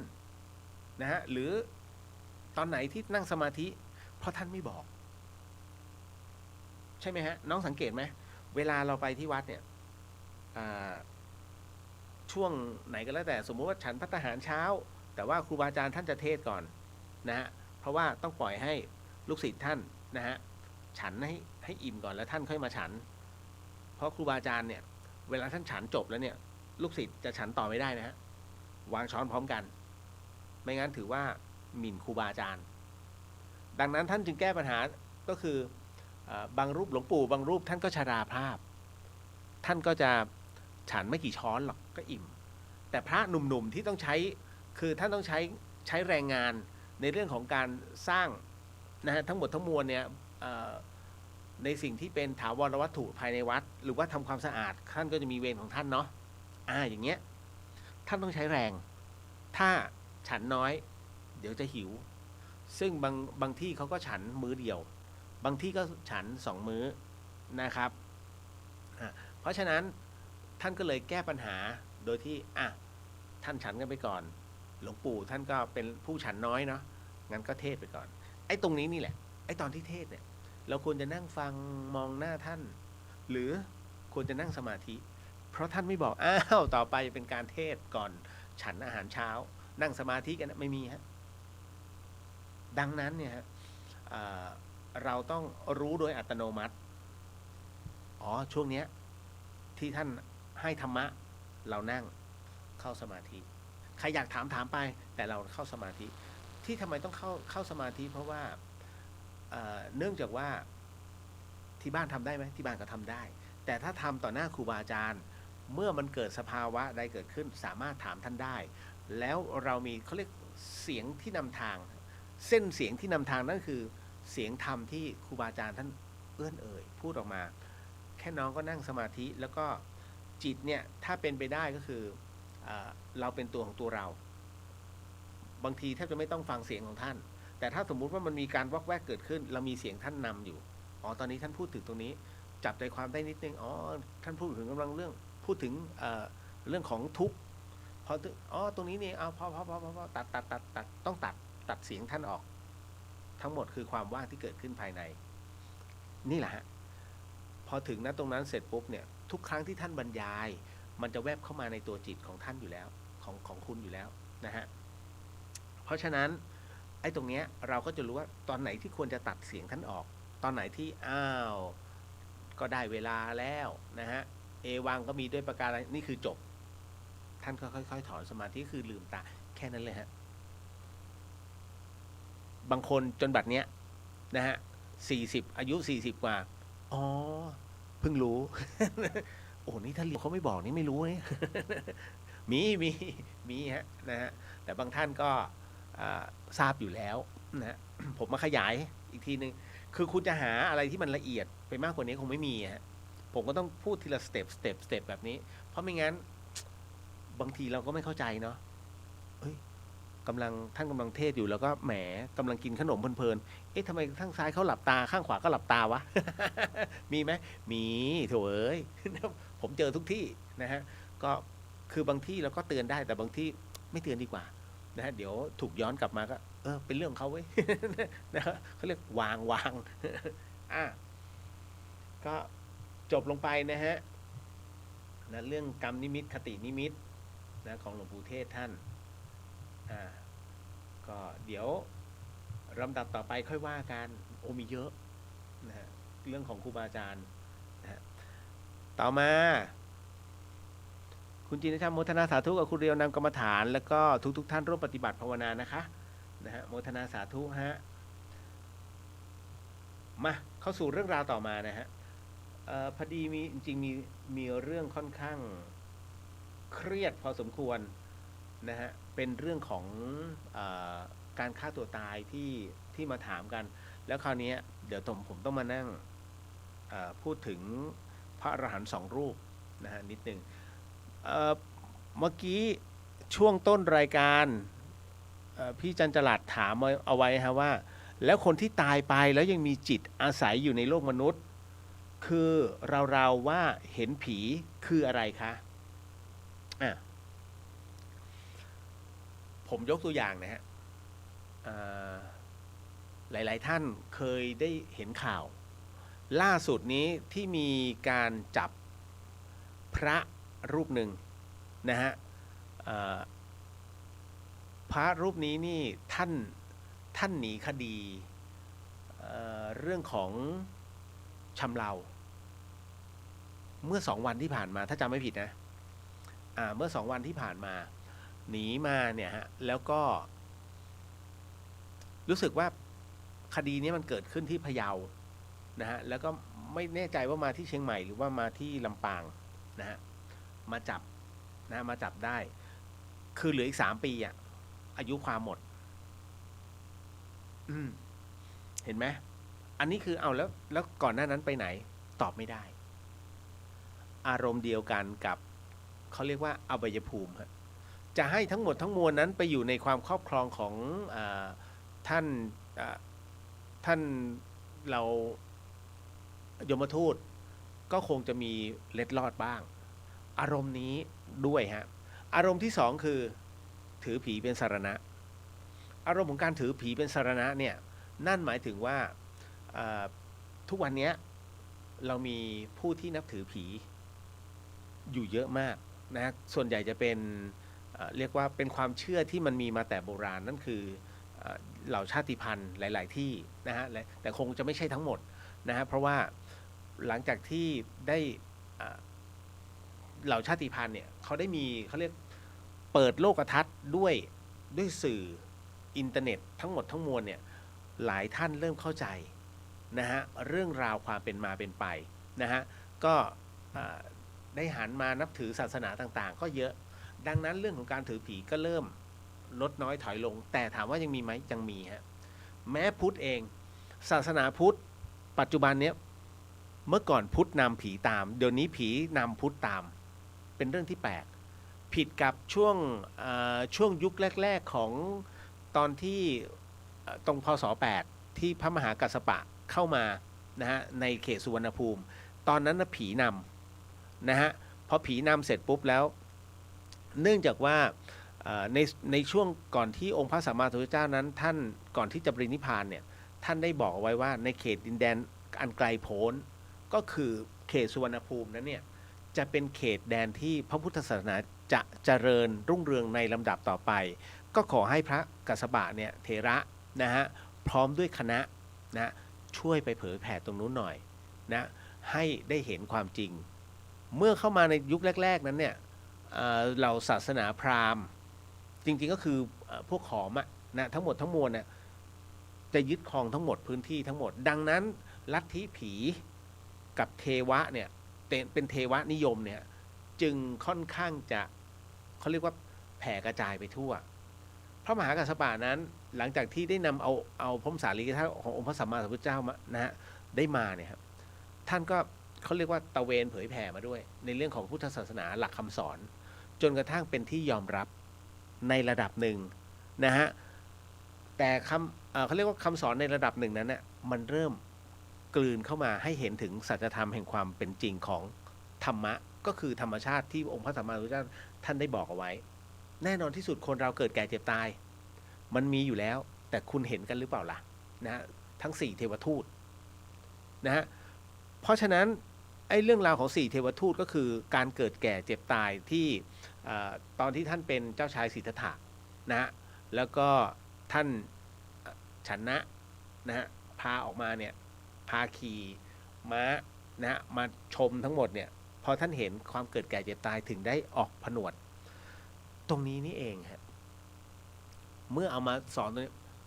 ถามว่าเทวานิยมสอนตรงนี้ไหมไม่ได้สอนพอไม่ได้สอนเสร็จปุ๊บเนี่ยได้รับรู้ถึงอริยสัจสี่กระบวนการเปลี่ยนความคิดเกิดขึ้นตอนนี้กลายเป็นพุทธนำพุทธนำผีแต่เมื่อตามเหตุปัจจัยฮะในเรื่องของพุทธธรรมนายที่องค์พระสัมมาสัมพุทธเจ้าท่านบอกนะว่าเพราะพุทธศาสนานั้นจะเจริญรุ่งเรืองมีอายุเพียงแค่ 5,000 ปีเท่านั้นตอนนี้ถ้ารวมที่พระพุทธองค์ปรินิพพานก็ 2,600 ปีมันเลยครึ่งมาแล้วถูกไหมฮะเป็นช่วงที่ท่านทำนายไว้แล้วว่ามันเริ่มต่ำลงคุณจะสังเกตว่าพ่อแม่ครูบาอาจารย์ที่เฟื่องฟูมากที่สุดก็คือก่อนพศ 2500 ทั้งนั้นเลยฮะครูบาอาจารย์นะไม่ใช่ว่าไม่มีนะปัจจุบันมีแต่ว่าเริ่มลดน้อยลงเพราะว่าเทวนิยมเริ่มเข้ามาครอบงำอีกแล้วอีกรอบหนึ่งสังเกตไหมนะฮะมันเริ่มไม่เข้มแข็งนี่แหละมันต้องมีปัจจัยอย่างอื่นอย่างหนึ่งอย่างใดซึ่งตรงนี้ตอบไม่ได้นะฮะก็จะเห็นข่าวคราวนั่นแหละ ที่เห็น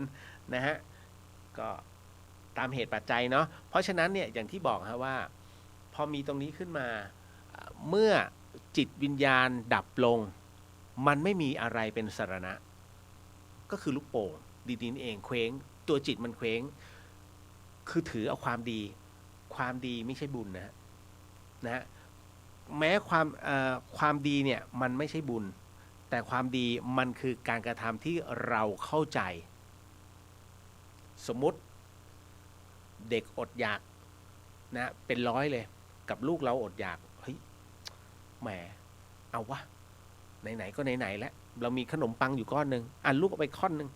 เด็กๆพวกเนี้ยไปคนละหน่อยเหมือนเป็นบุญนะฮะทั้งที่ก็เห็นนะฮะมันแน่นอนอยู่แล้วเราต้องรักสายเลือดเรามากกว่า แต่บางทีนะฮะมันต้องครึ่งถ้าอันนี้เขาเรียกว่าถ้าเราทำให้มันเป็นในเรื่องของสหายทานได้ก็จะดีถูกไหมนะฮะก็คือแบ่งเท่ากันไงสหายแบ่งเท่ากันนี่ฮะเพราะฉะนั้นอันนี้ให้เห็นชัดๆนะครับ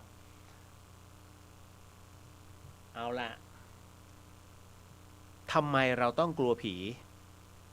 มีผู้ถามเข้ามาฮะทำไมเราต้องกลัวผีผมเคยคุยกับเรื่องนี้กับหลวงพี่ภาสกรนะฮะแล้วโดนหลวงพี่ด่า ผมจะทำหนังสือเล่มหนึ่งชื่อว่าเหตุผลที่คนกลัวผีนะฮะก็หลวงพี่บอกว่าอย่ามันเป็นเรื่องราวที่คือตอนนั้นในเรื่องของการทำหนังสือผมยังอ่อนมากผมต้องปรึกษาท่านแล้วพอท่านอ่านปุ๊บเนี่ยท่านบอกยังวะยังไม่ใช่ปรับผมไม่โอ้โหท่านพูดอย่างนี้ก็ไม่รู้จะปรับตรงไหนก็เลยไม่ได้ทำแต่ว่าในหัวข้อของเหตุผลที่คนกลัวผีเนี่ยมันมีไม่กี่อย่างนะฮะผมตีไว้7 อย่างแต่ผมจำไม่ได้นะอันหนึ่งเหตุผลทำไมเนี่ยอย่างน้องถามว่าทำไมเราต้องกลัวผีผมก็เลยตีว่า1เป็นเรื่องของการเลี้ยงดูนะฮะเป็นการเลี้ยงดูผิดตั้งแต่สมัยเด็กๆนั่นก็คือว่าเวลาทำอะไรผิดเนี่ยเงียบนะถ้าไม่เงียบเดี๋ยวให้ผีมาหักคอเด็กก็ไม่รู้อะไรวะผีมาหักคอแต่มันต้องไม่ดีแน่ๆเลยกูก็เงียบหยุดนะถ้ายังไม่เลิกดื้อเรียกตำรวจมาจับนะกลัวตำรวจเห็นไหมอันนี้คือในลักษณะที่อันนี้คงไม่ใช่พ่อแม่แต่เป็นพวกพี่เลี้ยงนะฮะที่เดี๋ยวคือคิดมันคงรำคาญนะเดี๋ยวเด็กก็ร้องเดี๋ยวหลอกมันอย่างนี้เลยแล้วเด็กมันจำนะฮะพอจิตใต้สำนึกถูกสอนไปเลยฮะเห็นไหมแล้วถามว่าอนาคตกลัวไหมกลัวผีเป็นไงไม่รู้แต่ผีมันมาถูกเฉลยตรงที่อันที่สองก็คือสื่อจะสร้างรูปลักษณ์คำว่าผีเนี่ยให้ดูน่ากลัวไม่ว่าจะเป็นสื่อสิ่งพิมพ์นะฮะโทรทัศน์วิทยุมาเรื่องราวเลยคุณจะรู้คุณรู้ไหมฮะสื่อที่ทำให้คนเรากลัวมากที่สุดวิทยุเนี่ยฮะ104.5เอาง่ายๆช่วงแรกที่ผมจัดโผล่ลงมาหลอนเนี่ยค่อนข้างน่ากลัวหลายคนกลัวจนไม่กล้าฟัง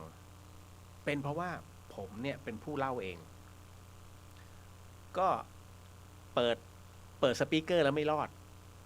นะเพราะว่าคุณผู้ฟังหลายท่านนะฮะเป็นเรียกว่าเป็นชาติพันธุ์แล้วภา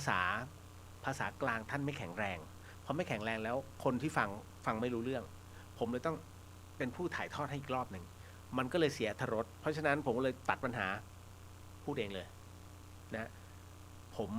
อันเนี้ยไม่ได้แก้ตัวนะฮะเพราะว่าอีกคนหนึ่งที่อยากจะทดลองกับผมก็มีฮะก็คือไอ้เจ้าโก้ผิวนาราชบุรีนะฮะอันนั้นก็คือตามป๋องมาล้วนๆคือถ้าใครไม่รู้จักโก้แสดงไม่รู้จักเดอะช็อค หรือว่าไนตี้ช็อคนะฮะคือไอ้โก้คือลูกน้องป๋องเลยนะฮะโก้เนี่ยพยายามแล้วจัดอยู่ที่แม่สายไม่รอดก็คือผู้ฟังที่เป็นชาติพันธุ์โทรมาพี่เลียวผมเข้าใจพี่แล้วครับว่าทำไมพี่ต้องเล่าเองเข้าใจแล้วแม่โก้ มันไม่ได้จริงไงคือไม่ได้ก็บอกไม่ได้เพราะฉะนั้นผมเวลาเล่าผมก็จะใส่ฟิลลงไปด้วยเพราะฉะนั้นมันเลยน่ากลัวคุณผู้ฟังที่ฟังทำบ้านเนี่ยนะฮะคุณอย่าลืมนะการทำงานของวิทยุก็คือ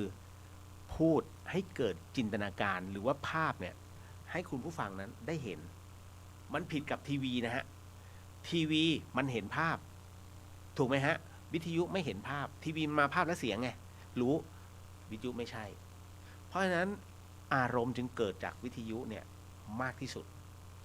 คราวนี้สื่อเนี่ยฮะเป็นผู้นำเสนอไม่ว่าจะเป็นภาพผีนะฮะในเรื่องของ แมกกาซีนหรือว่าหนังสืออ่านนะฮะสองในเรื่องของทีวีนะฮะสามวิทยุสี่ภาพยนตร์สร้างมาอะไรก็ได้ให้ดูน่าเกลียดน่ากลัวนะฮะสมัยก่อนถ้าน้องๆหลายๆคนไม่ทันนะฮะคุณต้องไปดูหนังสมัยก่อนวิญญาณนี่โผล่ขึ้นมาผีฮะทำอะไรไม่ได้ไม่รู้เอาอะไรหลอกคนแหกอกแหกพุงปุ๊บให้ไส้มันไหลตึ้งให้ดูน่ากลัวนะฮะถามว่าชีวิตจริงมีไหมเอ้ยมาไม่มีอะไรทำเหรอครับ มายืนแหกพุงให้เขาดู เอาจริงๆถามคุณแม่คุณป้าได้นะฮะว่าจริงเหรอนะฮะสมัยก่อนจริงๆเป็นอย่างนั้นนะฮะแล้วก็แลบลิ้นต้องยาว นะฮะชีวิตจริงเป็นงั้นเหรอนะฮะเพื่อนะขนาดให้อะไรนะแลบลิ้นเพื่อให้ดูอะไรคราบสีขาวขนาดยังมีชีวิตอยู่ยังอายเลยเป็นผีไม่อายแล้ว นะฮะเนี่ยนี่คือตรรกะที่มันเกิดขึ้นเพราะฉะนั้นนี่2เรื่องนะในเรื่องของสื่อ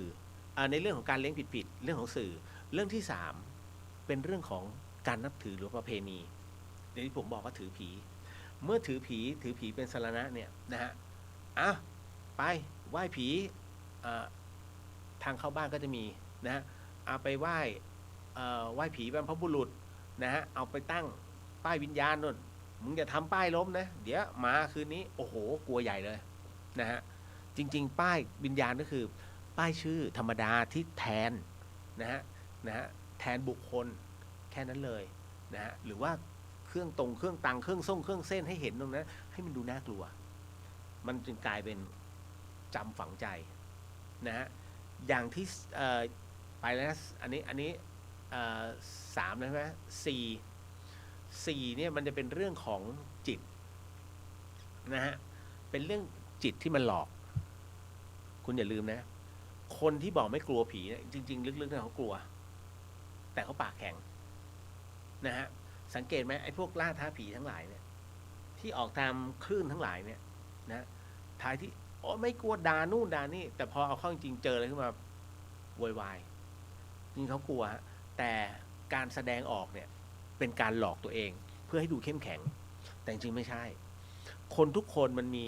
เขาเรียกว่ามันมีตัวจินตนาการที่เกิดขึ้นคนทุกคนจะมีสิ่งที่กลัวมากๆอยู่ในหัวคุณสร้างภาพมาเหอะต่อให้ภาพที่อยู่ในหนังเนี่ยเขาก็ไม่กลัวแต่ถ้าสมมุติเขาจะคิดทันทีเลยอย่างนี้มาไม่กลัวแต่ถ้าเมื่อไหร่ก็ตามมึงบิดนิดนึงให้ลูกตามาตรงนี้หน่อยนึงมีเลือดไหลตรงนี้นิดนึงอันเนี้ยกูกลัวคือจิตมันจะเป็นคนที่บอกคนคนนั้นเองว่าสิ่งไหนภาพไหนที่เขาจะกลัวนั่นคือจิตที่หลอกเขานั่นคือตัวจินตนาการเป็นตัวหลอกยิ่งอยู่เงียบๆนะโอ้โหคุณเอ้ยประสาทหลอนจริงๆฮะ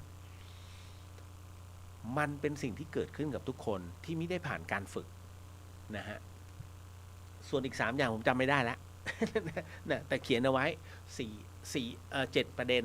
นะฮะต้องไปดูของเก่านะหลวงพี่พัฒกรบอกอย่าพึ่งนะฮะมันยังไม่ใช่เวลาก็โอเคก็เชื่อท่านตอนนั้นก็เลยไม่ได้ไปทำอะไรมากไปกว่านั้นนะอันนี้ก็คือ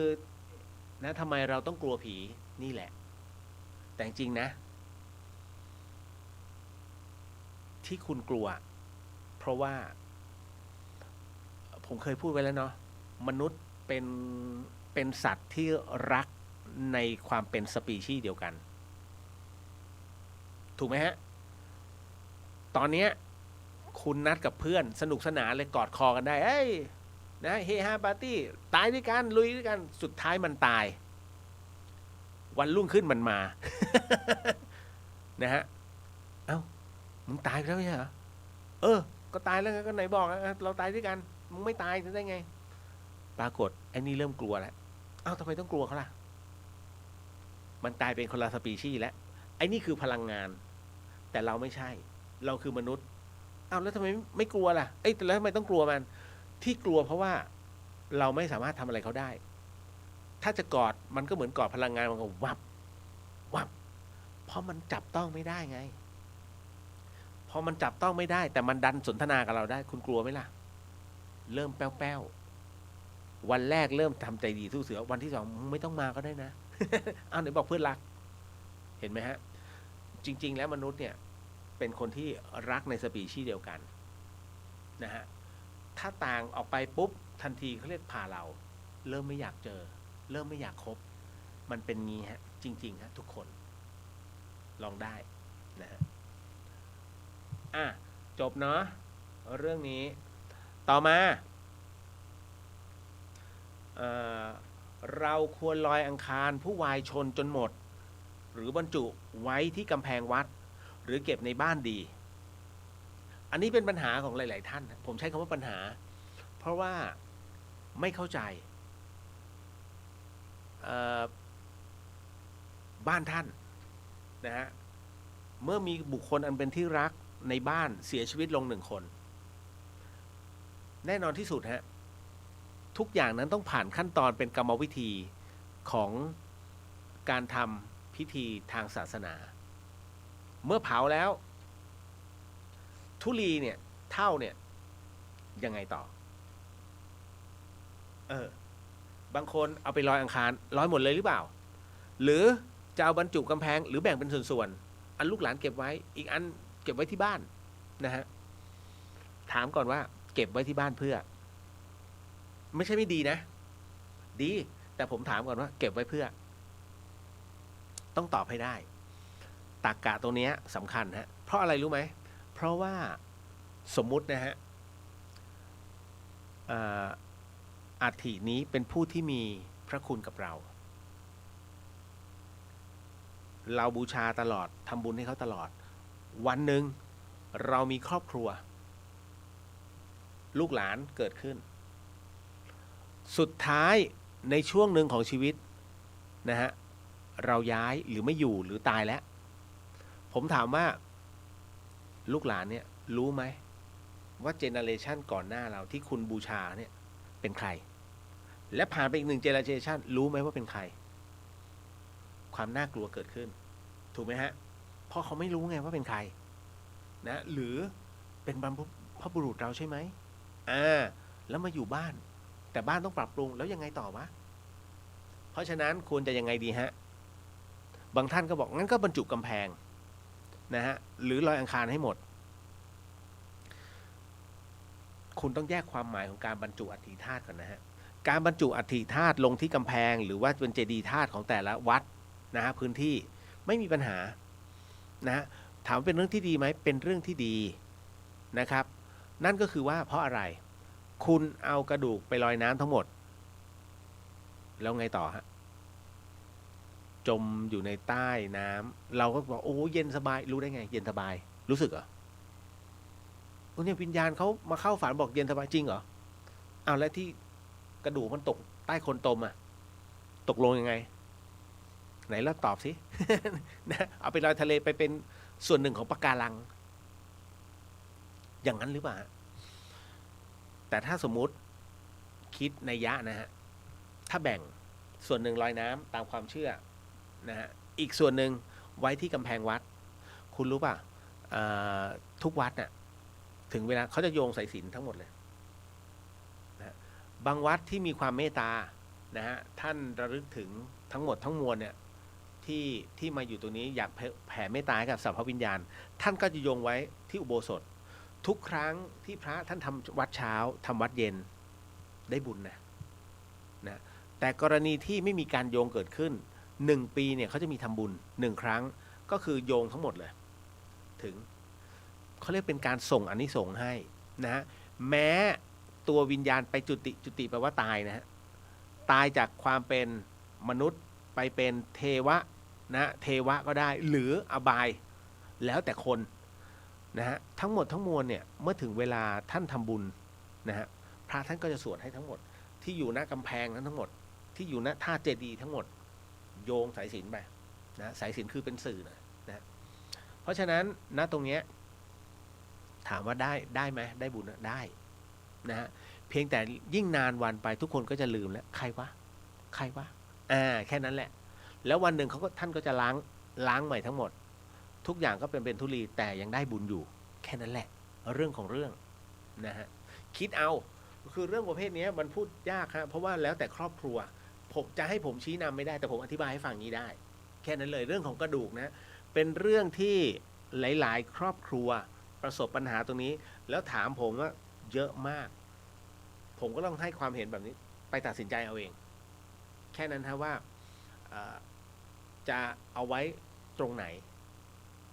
จะบางคนก็ดูหนังมากไปดูหนังเกาหลี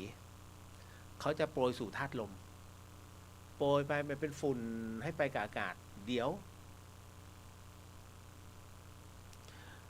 คนเราเนี่ยประกอบไปด้วยธาตุสี่ดินน้ำลมไฟถูกไหมฮะเรามีชีวิตอยู่ได้เพราะว่าธาตุมันทำงานนะฮะแต่พอตายลงแน่นอนที่สุดธาตุไฟหายไปแล้วเพราะร่างกายหยุดทำงานนะฮะเราทำงานด้วยไฟฟ้าภายในร่างกายนะคุณหัวใจห้องที่สองเป็นตัวผลิตไฟฟ้านะฮะเพราะฉะนั้นเดี๋ยวคุณบอกว่ามันไม่ใช่นะฮะหัวใจคุณเต้นยังไงสมองคุณทำงานด้วยอะไรคลื่นไฟฟ้าคลื่นสมองเนี่ยคุณไปถามคุณหมอก็ได้นะฮะมันคือคลื่นไฟฟ้าที่ทำงานอยู่นะฮะเพราะฉะนั้นร่างกายของคนเรามีไฟฟ้า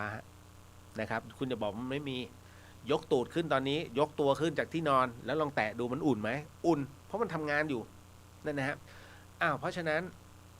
พอตายลงปุ๊บธาตุไฟหายไปธาตุน้ำเลือดทำงานไหมฮีโมโกลบินเม็ดเลือดแดงเรียบร้อยไปแล้วฮะแข็งตัวแล้วจบ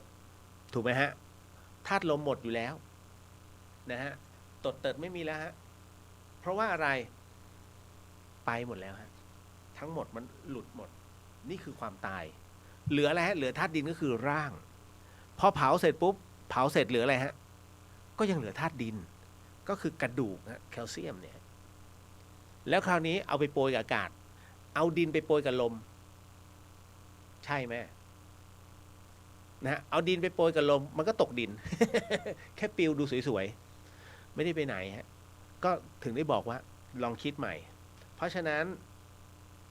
แล้วแต่ว่าเราจะชอบแบบไหนเอาดินไปถ่วงน้ำก็ลงก็จมก็แค่นั้นเองแล้วบอกเย็นใช่เหรอนะฮะ คือวิญญาณมาบอกลูกหลานว่าเย็นสบายผมไม่เชื่อคนหนึ่งนะฮะเหมือนกับว่ายน้ำแรกๆเย็นอันนั้นคือว่ายน้ำได้แต่เนี่ยว่ายน้ำไม่ได้จมอย่างเดียวฮะลงไปที่เลนด้วยนั่นนะฮะเพราะฉะนั้นก็คิดเอาเนาะเผาไฟก็ไปแล้วไงเหลือแค่เท่าฐานแล้วหมดตามเหตุปัจจัยนะจ๊ะต่อมาอันนี้พี่คะพระปรองดองพระอาจารย์ภาสกรท่านหักหนูจะทำยังไงดีแล้วอนุภาพเหมือนเดิมไหมคะผมไม่ได้เอามาด้วยพระหลวงพี่ท่านใดที่ไม่เคยได้พระอาจารย์ภาสกรเนี่ยพระปรองดองเนี่ยก็คือท่านทำไว้4เนื้อนะฮะไม่ทราบใช่ไหมที่เราได้คือเนื้อเกสรนะฮะก็มีเนื้อเกสรเนื้อทองแดงเนื้อเงินแล้วก็เนื้อทองคำเนื้อทองคำมีได้ไม่กี่คนฮะผมก็ไม่ได้หลวงพี่หวง ทองคำแท้จริงเป็นทองคำแท้ๆเลยฮะดังนั้นใครจะทำตรงนี้ต้องสั่งจองแล้วท่านจะหลอมเข้าเบ้านะฮะ คราวนี้ก็พระปรองดองจะมีด้วยกัน4ชุดนะฮะที่หักเนี่ยที่ท่านได้ไปก็คือเนื้อเกสรนะฮะแต่อันเนี้ยต้องบอกก่อนว่ากรณีที่หักลงนะครับถ้าเป็นไปได้คุณต่อด้วยกาวลาเท็กซ์ก็ได้ครับอันนี้เรื่องจริงนะก่อนที่คุณจะทากาวเนี่ยคุณวัดให้เรียบร้อยแล้วพอทาเสร็จปุ๊บเนี่ยค่อยๆติดนะฮะสัก1 นาทีนะครับแล้วค่อยๆคลายมือออกนะฮะแล้วจากนั้นพอเสร็จปุ๊บท่านจะเข้ากรอบหรือยังไม่เข้าก็ได้แล้วสวดบทโพชฌงคปริตตัง9 จบพลังกลับมาเหมือนเดิมคืออย่างนี้ พระปรองดองของหลวงพี่ภาสกรเนี่ยต้องบอกว่าในช่วงแรกๆเป็นที่หากันเยอะเลยนะฮะตอนนี้คือพอไม่มีท่านอยู่เนี่ยไม่มีคนโปรโมทซึ่งผมเองก็ไม่ได้โปรโมทนะฮะอันเนื่องมาจากว่าพระปรองดองเป็นพระที่ปลุกเสกน่าจะเป็นรุ่นสุดท้ายที่หลวงพ่อคูณเนี่ยท่านปลุกเสกให้เป็นการปลุกเสกแบบพ่วงนะฮะคือตอนนั้นมีเหรียญหลวงพ่อคูณชุดหนึ่งนะฮะซึ่งน้องโบ๊ทเนี่ยเป็นคนทำนะฮะแล้วจากนั้นโบ๊ทเนี่ยจะเอาไปให้ไปที่วัดบ้านไร่เพื่อไปให้หลวงพ่อคูณท่านอธิษฐานจิตและปรากฏว่ามันเป็นช่วงเดียวกันที่ล็อตสุดท้ายของพระปองดองเนี่ยหรือว่าพระพุทธชยันตีเนี่ยของหลวงพี่ภาสกรเนี่ยเสร็จพอดีโบ๊ทก็เลยเอามาให้หลวงพี่ท่านเนี่ยที่กรุงเทพก่อนนะพอหลวงพี่ได้เสร็จปุ๊บเนี่ยหลวงพี่ก็เลยถามตอนแรกหลวงพี่จะขึ้นมาที่เชียงใหม่โบ๊ทบอกว่าเดี๋ยวผมจะไปวัดบ้านไร่พอดีต้องเอาพระไปให้หลวงพ่อคูณครับท่านจะได้อธิษฐานจิตเพราะว่าทางคณะกรรมการทวงหลวงพี่ได้โอกาสก็เลยไปถึงก็หลวงพ่อคูณท่านก็เมตตาอธิษฐานให้พร้อมกันเลยฮะจึงเป็นพระรุ่นสุดท้ายที่หลวงพ่อคูณนั้นอธิษฐานนะฮะอันนี้หนึ่งต่อมาไปวัดศรีนวลของหลวงพ่อเสือดำนะฮะก็เลยพอดีหลวงพ่อเสือดำท่านปลุกเสกให้อีกนะช่วงนั้นที่ปลุกเสกแล้วก็มาปลุกเสกอีกรอบหนึ่งที่วัดฝายหินหลวงพ่อเสือดำมาวัดฝายหินนะแล้วก็เกลี่ยเขาใช้เกลี่ยพระในขณะที่ผมยังซ้อมสวดอะ นะบันทึกไว้แล้วก็ซ้อมสวดบทของท่านนะเกลี่ยเด้งขึ้นปึ้งไม่เดี๋ยวไม่ใช่ผมมาถึงหลวงพ่อเสือดำเด้งปึ้งขึ้นมาท่านโยนอะจริงๆคือเป็นการโยนแล้วเขาถ่ายในช่วงจังหวะที่โยนไม่ได้มีอะไรพระไม่ได้มันเด้งไม่ใช่นะฮะบอกไว้ก่อนไม่แล้วก็ไม่ได้เล่นกลนะเพียงแต่ว่าท่านใช้วิธีการเกลี่ยแล้วก็โยนขึ้นไปแล้วมันนะขึ้นมาเสร็จปุ๊บมันก็มาคลุกกันไงหลวงพ่อเสือดำที่สองแล้วก็มาเป็นพระกรรมฐานของสายวัดฝายหินพระอาจารย์เสน่ห์พระอาจารย์กบพระอาจารย์อำนวยหลวงพี่ภาสกรใช่ไหมครบนั่นนะฮะนั่นก็เสาห้าปลุกเสกอีกรอบหนึ่งแล้วมาเสาห้าอีกรอบหนึ่งเป็น4 ครั้งนะฮะหลวงพ่อเสือดำแล้วก็มาครั้งที่ห้าจะเป็น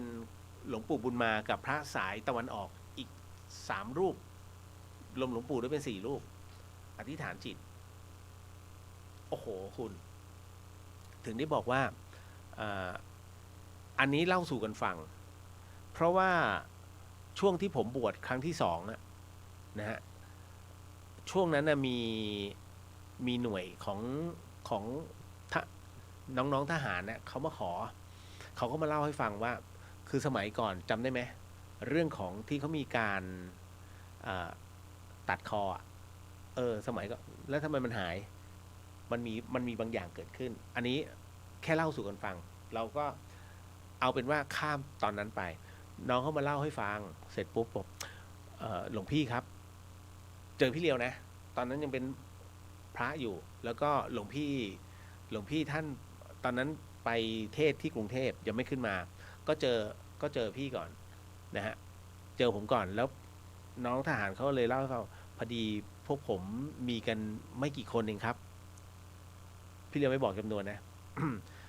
ผมก็ทำงานด้วยความหวาดผวาเขายอมรับว่าเขาหวาดผวาเพราะว่าชุดของเขาถูกเก็บก็หลายนายเขาก็เลยบอกว่าผมอยากได้ของดีครับหลวงพี่พอจะมีไหมสิ่งแรกที่ผมนึกคือพระปองดองเลยไหนก็ไหนวะหลวงพี่อ่ะ ก็เลยบอกเดี๋ยวแป๊บนะช่วงนั้นก็เลยเข้าไปเอาพระมาให้5 องค์นะฮะเอาให้เป็นขวัญกำลังใจของเขาก่อนเสร็จปุ๊บก็เลยโทรศัพท์บอกหลวงพี่ภัสกรบอกหลวงพี่พอดีมีน้องเขาปฏิบัติการอยู่เขาขอนะหลวงพี่ก็อนุญาตพอเสร็จปุ๊บเวลาผ่านไปอีก2 เดือนฮะเขาขึ้นมาอีกรอบหนึ่ง หลวงพี่ครับ หลวงพี่จำผมได้ไหมครับจำได้เป็นไงมั่งอ๋อก็พอดีที่ผมมาเนี่ยไม่ได้กลับบ้านครับ ผมมาหาท่านโดยเฉพาะมาหาหลวงพี่เรื่องอะไร หมายถึงตัวพี่เหลียวนะตอนนั้นบวชอยู่เขาก็บอกว่าพอดีพระที่ให้ไปผมอยากจะขอเพิ่มให้กับที่หน่วยได้ไหมฮะสวยแล้วกู มันไม่ใช่ของเราด้วย ก็เลยบอกหลวงพี่ภัสกรตอนนั้นหลวงพี่ทำงานอยู่ด้านหลัง ผมก็เลยเดินมาเดี๋ยวสักครู่นะอาจารย์ภัสกรของจริงๆไม่ใช่ของหลวงพี่ของพระอาจารย์ภัสกรเดี๋ยวพี่เหลียวเดี๋ยวหลวงพี่ตามให้ก็เลยเดินมาหลวงพี่นิมนต์หน่อยพอดีเนี่ยน้องที่เขาเป็นทหารนะเขามาเล่าให้ฟังเรื่องประสบการณ์นั่นแหละก็จะขอพระตรงเนี้ยท่านก็เลยมอบให้อีกชุดหนึ่งแล้วจากนั้นเป็นต้นมาฮะท่านส่งพระปองดองเนี่ยน่าจะประมาณสักเกือบ500 องค์นะฮะพระเขาเรียกองค์นะฮะแต่ถ้าพระเป็นคนเรียกรูปนะฮะ5 ห่อเนี่ยส่งไปตอนนั้นหลวงพี่คำจันทร์ยังเป็นสามเณรอยู่ท่านก็ให้สามเณรน้องเนรคำจันทร์ตอนนั้นทำแล้วก็ส่งร้อยเป็นสร้อยเรียบร้อยท่านอุปถัมภ์ทั้งหมดนะฮะเรื่องของเรื่องมันก็เป็นอย่างนี้ฮะก็คือว่าเป็นประสบการณ์เล่นๆนะน้องที่เขาไปปฏิบัติการอยู่ที่ชายแดนที่ภาคใต้เขาก็บอกว่าไอ้ช่วงปฏิบัติการแล้วปรากฏว่ามันมีที่คุณได้ยินข่าวว่าเป็นระเบิดถังแก๊สแล้วตั้งเวลาตอนนั้นเป็นมือถือเนาะมันระเบิดตุ้มก็ปรากฏว่า เขามาเล่าให้ฟังแล้วลูกน้องเขาเนี่ย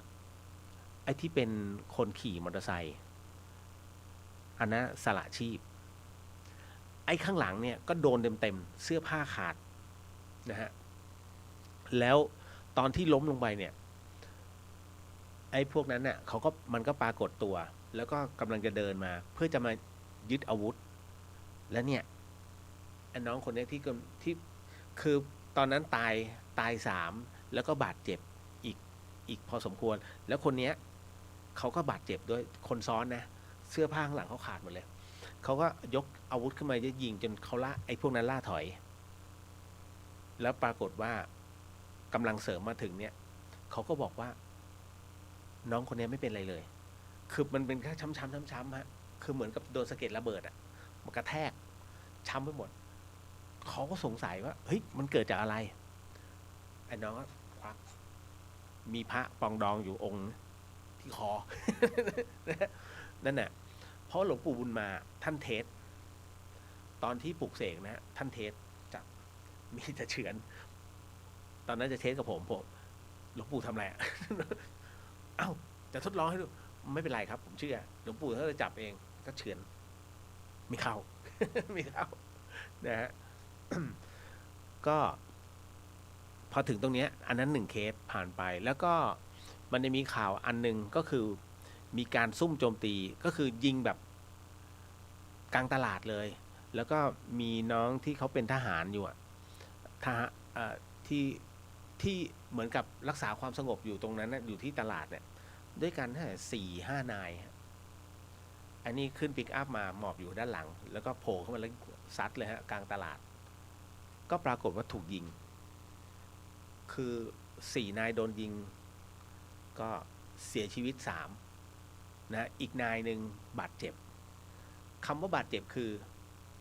เป็นจ้ำไม่เข้าเขาก็ยิงสู้จนล่าถอยไปจนกำลังเสริมมาทันนะฮะคือเสื้อไปหมดเลย และปรากฏว่าแขวนพระหลวงพี่ไว้นั่นนะฮะส่วนอีก3 ท่านไม่ได้แขวนนั่นนะฮะเหมือนกับช่วงนั้นเป็นอะไรที่ยังไม่บูมนะฮะก็นั่นคือ2 ประสบการณ์หลักๆที่หนักๆนะที่เป็นข่าวส่วนอย่างอื่นเนี่ยมันก็มีประปรายที่ญาติโยมเขาใส่อย่างมอเตอร์ไซค์คว่ำอย่างเงี้ยฮะแล้วก็ไม่ค่อยเป็นอะไรคือคว่ำแบบมอเตอร์ไซค์เละเลยนะฮะอย่างน้องที่ลำพูนเนี่ยมอเตอร์ไซค์คว่ำแล้วก็เป็นศรัทธาของธรรมสถานนะฮะก็แค่ถลอกนิดคือถลอกนะไม่ใช่แบบโอ้เปิดไม่แค่ถลอกนิดแค่นั้นฮะ ก็มันมีอยู่เรื่อยๆนะฮะแต่ว่าตอนนี้ก็หยุดแจกแล้วพระปรองดอง อย่างที่ผมบอก ถ้ามีโอกาสสวดพจน์ชง9 จบ พลังจะกลับคืนมานะฮะเอาละก็อนุภาพอะณตรงนี้ต่อมา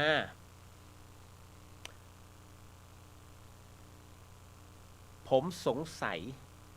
เดี๋ยวนะผมสงสัยครับ พอดีเห็นในรายการหนึ่งเขามาไล่ผีออกจากร่างผู้หญิงคนหนึ่งนะฮะเพียงแค่ผู้หญิงคนนี้ไปนั่งพักที่ม้านั่งหน้าบ้านร้างแค่นั้น เป็นไปได้ด้วยหรือครับ คือหรือว่าเขาเซตกัน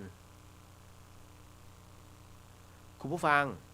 สิ่งที่ผมกำลังจะเล่าต่อไปนี้อย่าเชื่อฮะฟังหูไว้หูแล้วก็ใช้วิจารณญาณทุกครั้งในการรับฟังเรื่องราวประเภทนี้ข้อสำคัญเนี่ยอยากให้คุณผู้ฟังได้ฟังเป็นนิยาย แล้วใช้หลักกรรมสูตรในการรับฟังนะฮะจากคำถามที่บอกว่าผมสงสัยครับว่าพอดีนี่เห็นในรายการหนึ่งเขามาไล่ผีออกจากร่างผู้หญิงคนหนึ่งเพียงแค่ผู้หญิงคนนี้ไปนั่งพักที่มานั่งหน้าบ้านร้างแค่นั้นเป็นไปได้ด้วยหรือครับหรือเขาเซตกันผมตอบไม่ได้แต่ผมจะเล่าเรื่องหนึ่งให้ฟังนะฮะเมื่อนานมาแล้วสัก5 ปีที่ผ่านมานะครับบังเอิญว่าพี่เลียวเป็นพวกออฟโหลดนะฮะอยู่ในสมาชิกออฟโหลดนะฮะก็มีทั้งอยู่กับเอกออฟโหลดเอก 4x4 นะฮะอิสระ 4x4 แล้วก็มาไทยทีจี 4x4 นะฮะจริงๆก็คือเราจิตอาสานะฮะใครไปแล้วก็ไปด้วยตรงนั้นนะฮะเพื่อไปเอาของไปมอบให้นะในโรงเรียนในถิ่นที่ทุรกันดารแล้วคราวนี้น้องๆในกลุ่มของเอก 4x4 เนี่ยเขาก็มีโอกาสได้นำเอาสิ่งของนะฮะไปบริจาคณจังหวัดน่านไม่บอกว่าหมู่บ้านไหนนะก็ปรากฏว่าเขาไปกัน 5-6 คันก็ขับรถไปเสร็จปุ๊บพอถึงที่หมายทุกคนก็จอดรถนะฮะแล้วมีน้องคนหนึ่งนะฮะก็ไปจอดรถเช่นกันฮะไปจอดรถตรงบ้านหลังหนึ่งซึ่งบ้านของที่หมู่บ้านนี้เขาก็จะปลูกกันนะละกันไปแล้วอันเนี้ยพอเห็นมันมีบ้านอยู่หลังหนึ่งซึ่งยื่นออกมาเขาก็เลยจอดเข้าไปก็กะว่าขอชายคานิดนึงเพื่อให้กระโปรงรถมันล่มส่วนที่เหลือก็ไล่จอดกันนะเสร็จปุ๊บก็ต้องเอาเต็นท์เนี่ยมากางนะก็แน่นอนที่สุดก็ทำอาหารกันเพราะว่าจะแจกของเนี่ยมันต้องอีกวันหนึ่งนะฮะพอวันนี้มาถึงแบบเหนื่อยๆก็หาอาหารทำอาหารกินกันสนุกสนานกันไปคราวนี้ปรากฏว่าไอ้ช่วงกลางคืนเนี่ยคุณผู้ฟังหลังจากที่เขานั่งรับประทานอาหารกันเสร็จปุ๊บนะฮะก็เมาพูดง่ายๆเขาหาที่กินเหล้ากันนะฮะเสร็จปุ๊บไอ้หนึ่งในนั้นน่ะเขาขอตัวไปนอนพอไปนอนเสร็จปุ๊บเนี่ยซึ่งภรรยาเขาเนี่ยบางคนเขาไปเป็นครอบครัวไงปรากฏว่าภรรยาเขาเนี่ยก็กำลังจัดเสื้อผ้าอยู่ในเต็นท์อันนี้ก็ลงไปนอนพอนอนเสร็จปุ๊บสักพักหนึ่งภรรยาเขาวิ่งมาตามกลุ่มเพื่อนๆที่นั่งกินในวงอยู่นี่ช่วยดูหน่อยดิเนี่ยเป็นอะไรไม่รู้เนี่ยดูดิตาเหลือกๆเนี่ยแล้วก็เหมือนกับสวดมนต์อะไรไม่รู้ทุกคนเนี่ยคุณผู้ฟังก็เข้าไปในเต็นท์นะฮะปรากฏว่าไอ้น้องคนนี้กำลังสวดมนต์อยู่ประมาณว่าบทที่ทุกคนนึกอะไรไม่ออกก็นะโมตัสสะภะคะวะโตอะระหะโตสัมมาสัมพุทธัสสะนะโมตัสสะนะประมาณนี้เลยนะฮะเสร็จปุ๊บก็มันเป็นบทอาราธนานะฮะแล้วคราวนี้น้องคนหนึ่งซึ่งเขาเป็นศิษย์วัดแต่ไม่ใช่วัดไร่หินเคยเป็นศิษย์วัดอยู่เขาเป็นเด็กวัดเก่าเขาถามเป็นไรทำไมสวดทำไมไอ้นั่นเขาพูดออกมาแบบเป็นเสียงแบบไอ้กำลังต่อสู้ไอ้กำลังสู้กับมันอยู่เขาก็งงสู้ใครไอ้นั่นก็สู้ใครอันนี้ก็ไม่ก็ยังสวดอยู่นะแล้วก็ สุปฏิปันโนภควโตสาวกสังโฆนะสังฆังนามามิเนี่ยแล้วขึ้นมานะโมตัสสะภควโตอะระหะโตสัมมากำลังเอ้าเป็นไรสู้อยู่นะเสร็จปุ๊บ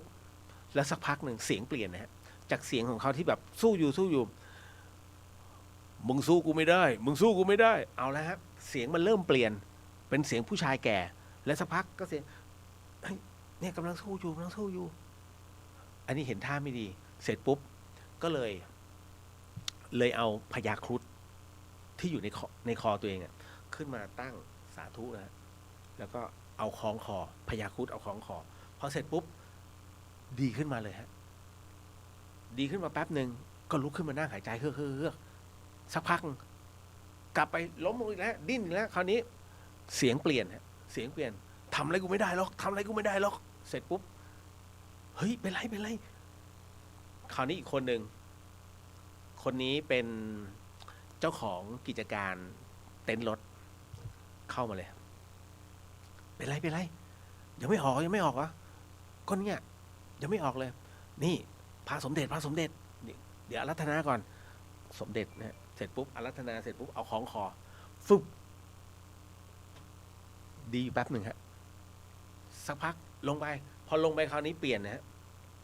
เสียงเขาไม่มีแล้วเสียงเจ้าตัวนะฮะไม่มีแล้วเป็นเสียงคนแก่แล้วลุกขึ้นมา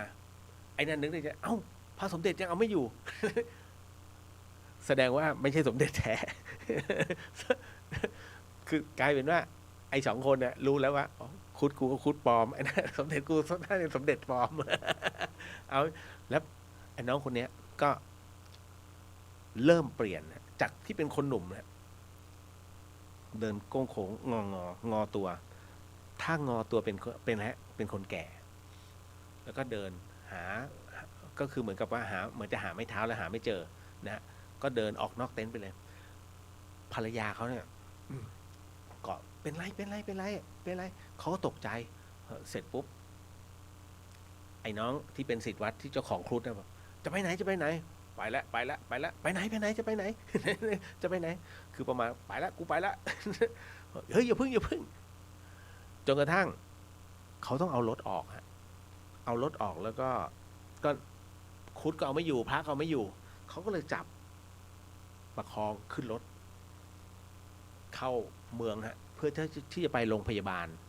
นะฮะไปโรงพยาบาลประจำจังหวัดน่านเลยพอเสร็จปุ๊บก็ยังเป็นอาการนี้อยู่นะฮะเป็นอาการคนแก่แล้วพอไปถึงหน้าโรงพยาบาลปุ๊บพอเลี้ยวเข้าโรงพยาบาลปุ๊บหายฮะอาการนี้หายเลยกลับเป็นตัวของตัวเองพอไปถึงเสร็จปุ๊บไม่แสดงอาการก็ตรวจร่างกายเหมือนกับอ่อนเพลียก็เลยให้แค่น้ำเกลือก็คือนอนโรงพยาบาลคืนหนึ่งแฟนเขาก็เฝ้าอยู่พวกนี้ก็กลับมานอนก็ไม่หลับมันเป็นอะไรวะทำไมโดนอะไรสิงมันเป็นข้อถกเถียงกันนะฮะจนกระทั่งรุ่งเช้าฮะก็ไปรับนี่กลับมาเสร็จปุ๊บเก็บเต็นท์เตรียมที่จะจัดข้าวของเพื่อจะแจกของแล้วคราวนี้ก็มานั่งคุยกันว่ามันเกิดอะไรขึ้นนะฮะก็ปรากฏว่ามีชาวบ้านท่านหนึ่งเดินมาบอกอันนี้รถใครทุกคนก็จะชี้รถคนนี้ฮะที่ป่วยเมื่อวานนี้ที่เหมือนผีเข้าครับก็สมควรแล้วล่ะทำไมมาจอดรถที่เนี่ยเจ้าของเนี่ยเขาหวงแล้วเจ้าของไปไหนเจ้าของเขาตายไปแล้วคือมันแค่รถเข้าไปเกยนิดเดียวฮะเพื่อที่อาศัยชายคาแล้วเขาก็ตกใจเพราะว่าทุกคนไปนั่งตรงบันไดเขาเจ้าของเนี่ยเขาห่วงบ้านหลังนี้มากไม่มีใครกล้าที่จะเข้าบอกเขาทุกคนที่ไปตรงนั้นเนี่ยออฟโรดถึงได้อะไรเก็ตเลยว่าทำไมถึงไม่มีใครเดินผ่านเลยณจุดนั้นแล้วก็ไม่มีใครพูดสักคำเพราะช่วงที่เขาไปมันเย็นแล้วชาวบ้านเขากลัวนะฮะเขารู้อยู่แล้วว่าเจ้าของเนี่ยเป็นพ่ออุ้ยคนหนึ่ง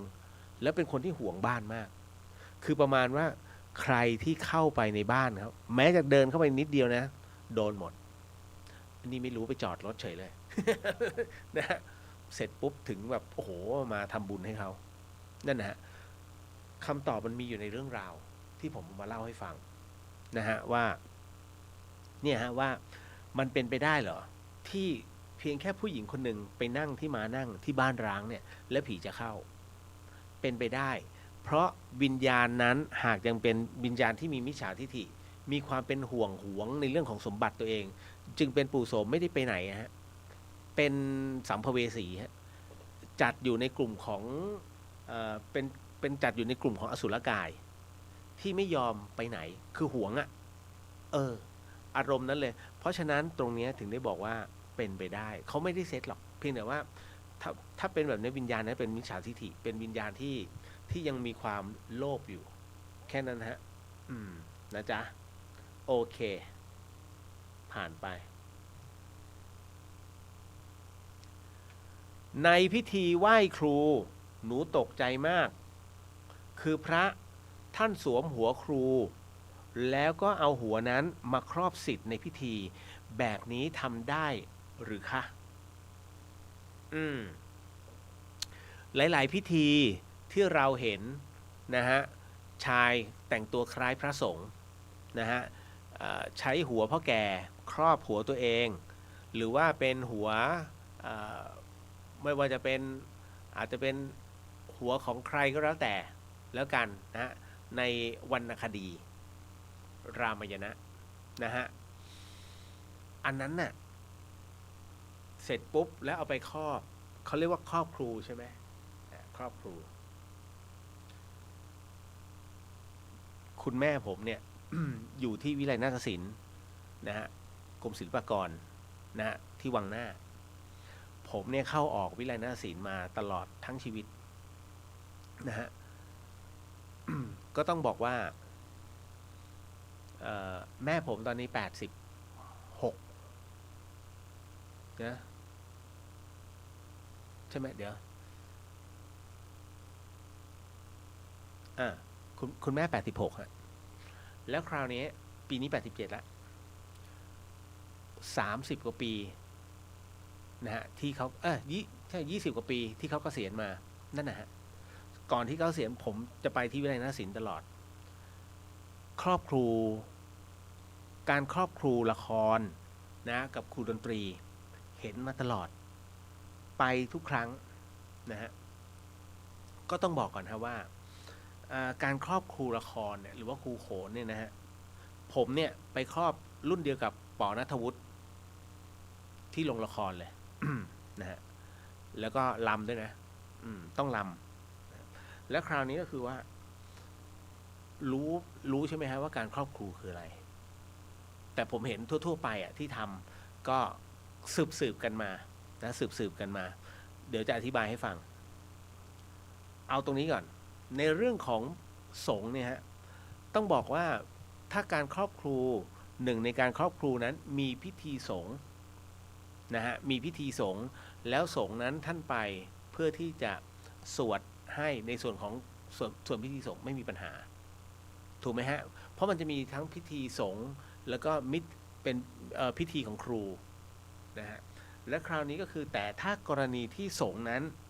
ไปสวมนะฮะสวมซะเองณตรงเนี้ยต้องบอกว่ามันไม่สมควรเพราะว่าท่านมีพระพุทธเจ้าเป็นสรณะการที่นำเอาหัวครูนะมาทำซะเองแล้วก็ไปสวมไม่ใช่กิจของสงฆ์นะฮะหัวครูก็ส่วนใหญ่เป็นหัวพ่อแก่ถูกไหมฮะหัวฤาษีมีทั้งหมด12หัวนะฮะเพราะฉะนั้นก็ไม่รู้ว่าท่านใช้หัวไหนแต่คราวนี้ก็คือว่าการที่ท่านสวมหัวฤาษีนั้นหมายถึงว่าท่านลดศีลตัวเองลงไปนะฮะเพราะฉะนั้นก็คือเหมือนกับไปยึดตรงนั้นนะเป็นสรณะก็ต้องระมัดระวังนะตรงนี้สงฆ์ท่านจะกล่าวเป็นอีกเรื่องหนึ่งผมจำชื่อไม่ได้แล้วเหมือนกับว่ามันไม่ได้ปาราชิกหรอกครับแต่ว่าเพียงแต่เหมือนกับเปลี่ยนเป็นผู้นับถือเป็นคือยึดเอาฤาษีเป็นสรณะมากกว่าองค์พระสัมมาสัมพุทธเจ้าเป็นสรณะนะฮะท่านเรียกอะไรผมจำไม่ได้แล้วนะฮะตรงนั้นแต่ว่ามันไม่สมควรเพราะมันไม่ใช่เรื่องของสงฆ์ แล้วรู้ไหมว่า การครอบครูเนี่ยฮะอันเนี้ยให้เหมือนกับว่าไม่ใช่ว่าเอาวิญญาณทั้งหมดทั้งมวลนะมาครอบที่เราไม่ใช่นะเหมือนกับว่าให้รับรู้ว่าเรานะมีครู แล้วก็เราเป็นศิษย์ที่มีครู ดังนั้นหัวที่เขาใช้นอกจากหัวพ่อแก่แล้วยังมีอีกผมจำไม่ได้แล้ว เพราะตอนนั้นมีหัวพิฆเนศ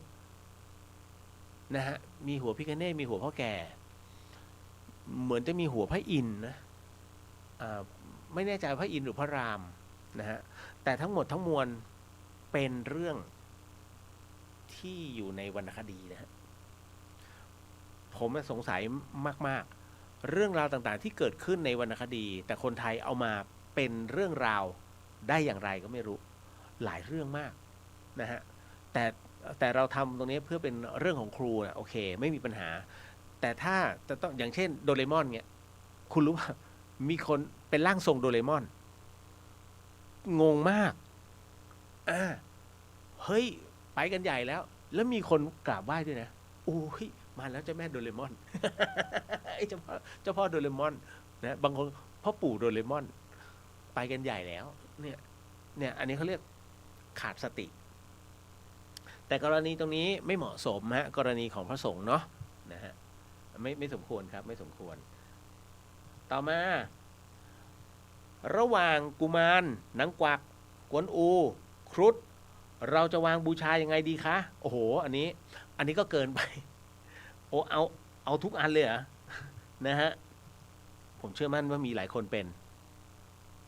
คุณผู้ฟังครับพระพุทธส่วนพระพุทธนะฮะ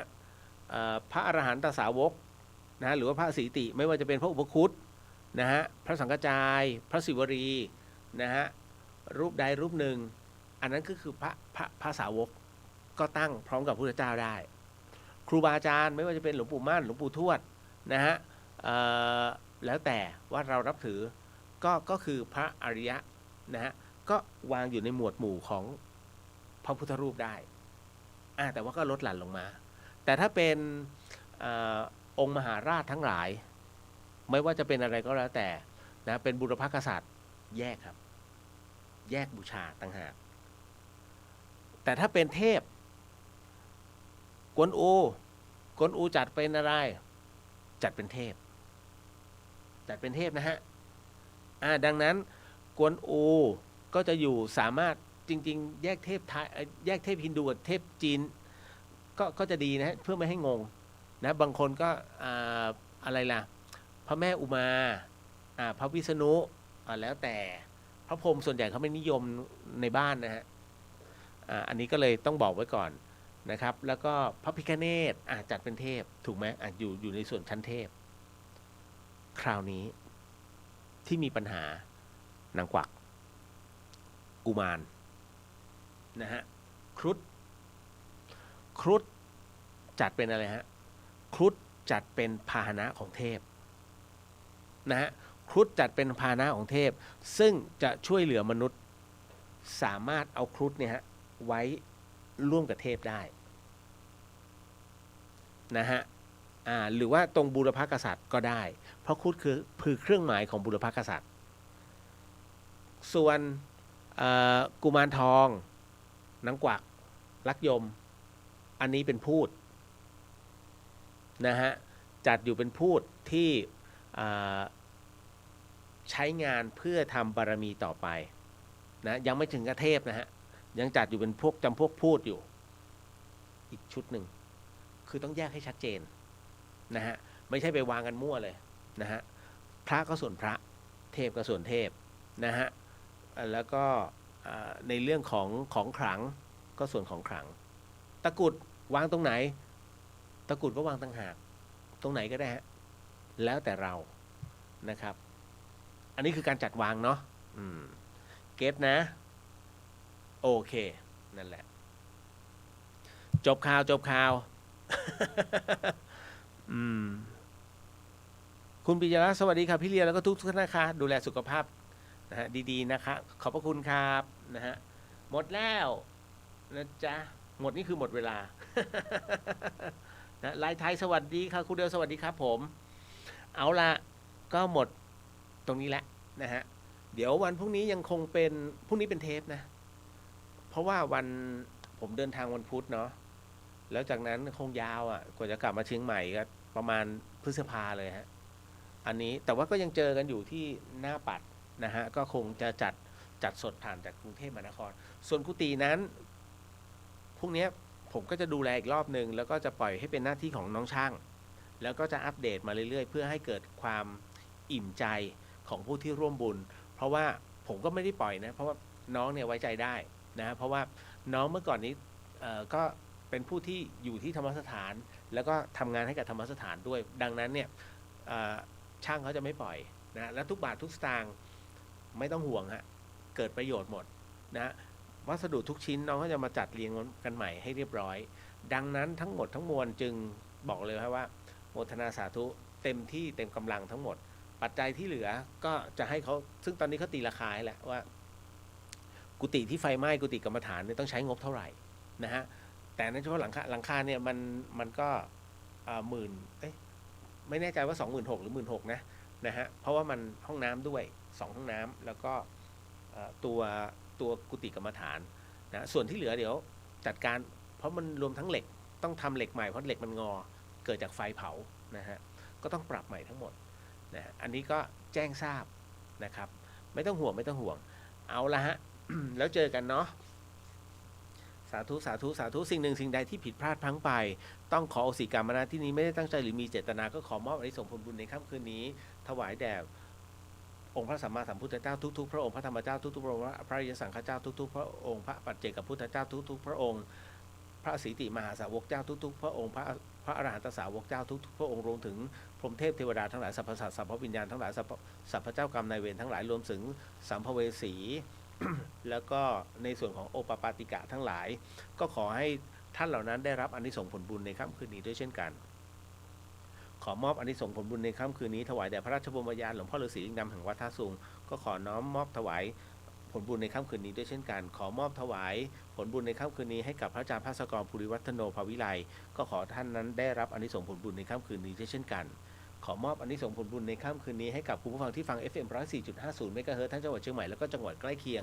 รวมไปถึงคุณผู้ฟังที่ฟังในช่อง YouTube ของวัดไฟหินแล้วก็ Facebook ของวัดไฟหินทุกๆช่องทางก็ขอให้ท่านนั้นได้รับอานิสงส์ผลบุญในค่ำคืนนี้ด้วยเช่นกันและขอมอบอานิสงส์ผลบุญในค่ำคืนนี้ให้กับคุณผู้ฟังที่ฟังในช่องพุทธิสิทธิ์รัตนสมบูรณ์แล้วก็เรียวหรือเฮียนก็ขอให้ท่านนั้นได้รับอานิสงส์ผลบุญในค่ำคืนนี้ด้วยเช่นกันครับพบกันใหม่กันอีก2 วันนะฮะ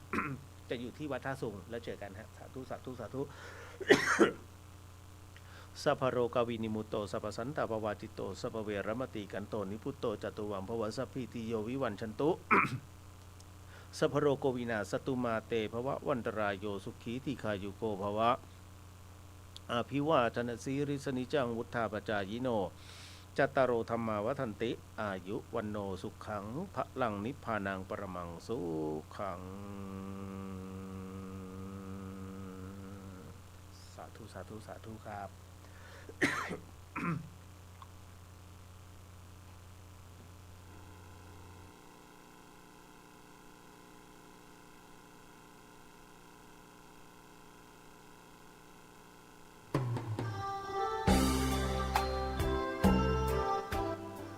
ข่าวสารเพื่อการประชาสัมพันธ์ขอเชิญชวน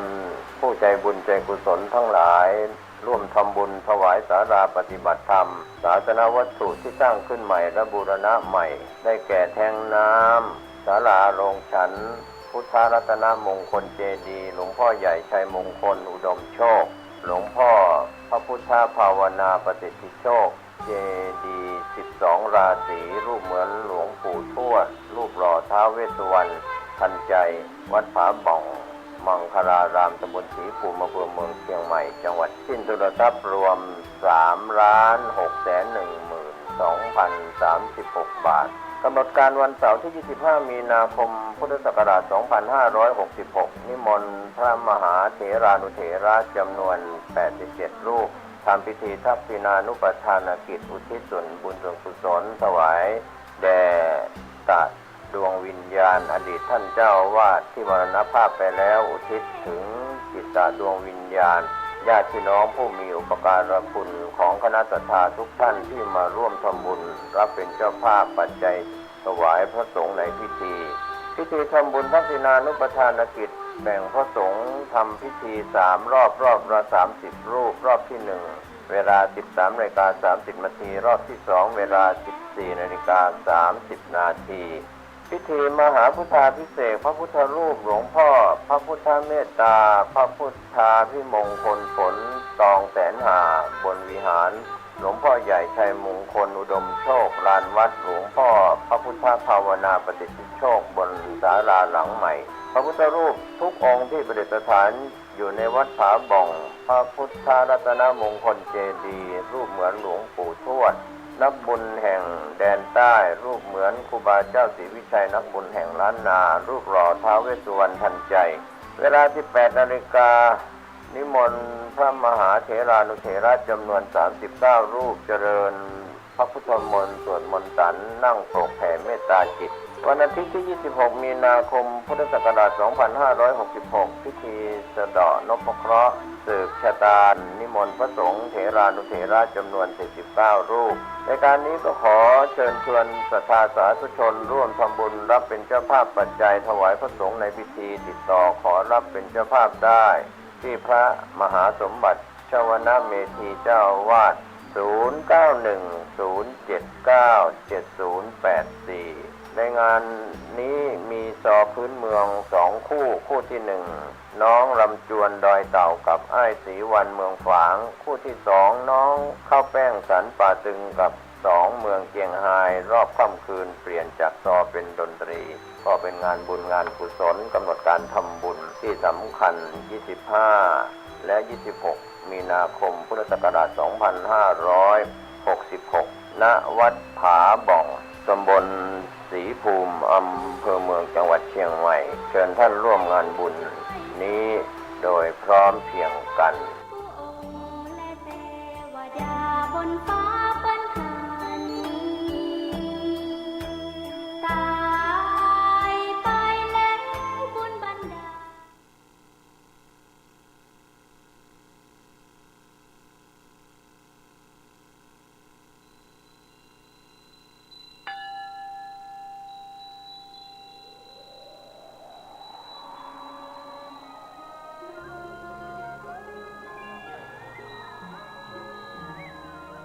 วัดพระสิงห์วรมหาวิหารร่วมกับเทศบาลนครเชียงใหม่และโรงเรียนธรรมราชศึกษาจังหวัดเชียงใหม่สมาคมศิษย์เก่าโรงเรียนธรรมราชศึกษาวัดพระสิงห์ขอเชิญชวนศรัทธานาบุญพุทธบริษัททุกท่านร่วมทำบุญในโครงการบรรพชาสามเณรภาคฤดูร้อน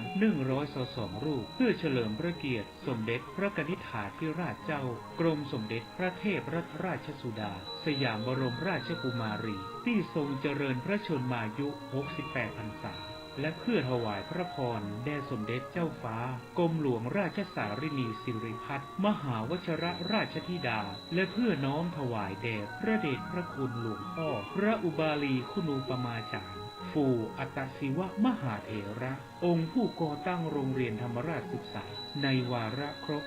122 ปีชาติกาลในวันอาทิตย์ที่ 2 เมษายน พุทธศักราช 2566 ถึงวันพุธที่ 12 เมษายน พุทธศักราช 2566 ติดต่อสอบถามสมัครเข้าร่วมโครงการบรรพชาสามเณรภาคฤดูร้อนหรือรับเป็นเจ้าภาพบรรพชาสามเณรรูปละ 1,500 บาทหรือรับเป็นเจ้าภาพถวายภัตตาหารและน้ำปานะในชื่อบัญชีธนาคารโครงการบรรพชาสามเณรภาคฤดูร้อนวัดพระสิงห์วรมหาวิหารธนาคารกรุงไทยสาขาพระสิงห์เลขที่บัญชี 540-0081-460 หรือติดต่อสอบถามรายละเอียดเพิ่มเติมได้ที่พระเทพสิงหวราจารย์ด็อกเตอร์เจ้าอาวาสวัดพระสิงห์วรมหาวิหารโทรศัพท์0818838752และที่พระครูปริยัติกิจจาภิวัตรด็อกเตอร์ผู้ช่วยเจ้าอาวาสวัดพระสิงห์วรมหาวิหารโทรศัพท์0892642485ได้ตั้งแต่วันนี้เป็นต้นไป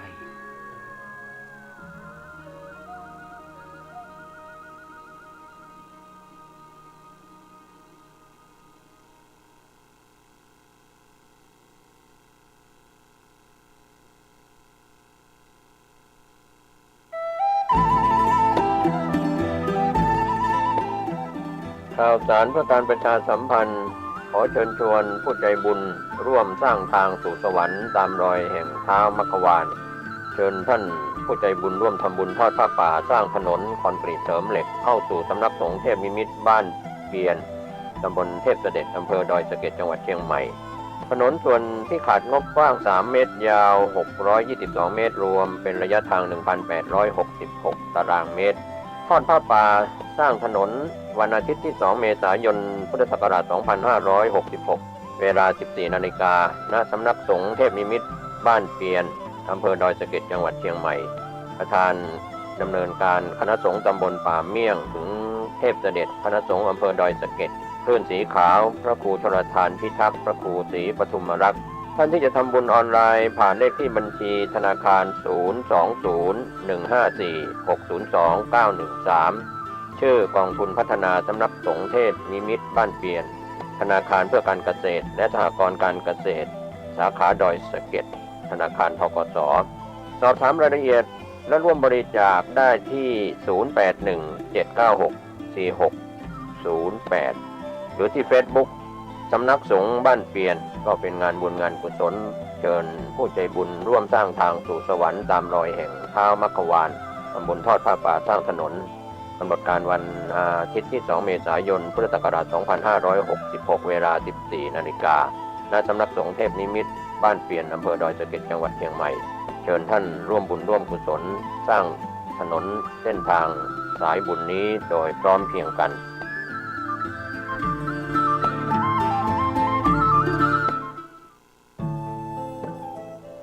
ท่านกำลังติดตามรับฟังสถานีวิทยุกระจายเสียงพระพุทธศาสนาแห่งชาติและสังคมคลื่นเพื่อการศึกษาพระพุทธศาสนาและวัฒนธรรม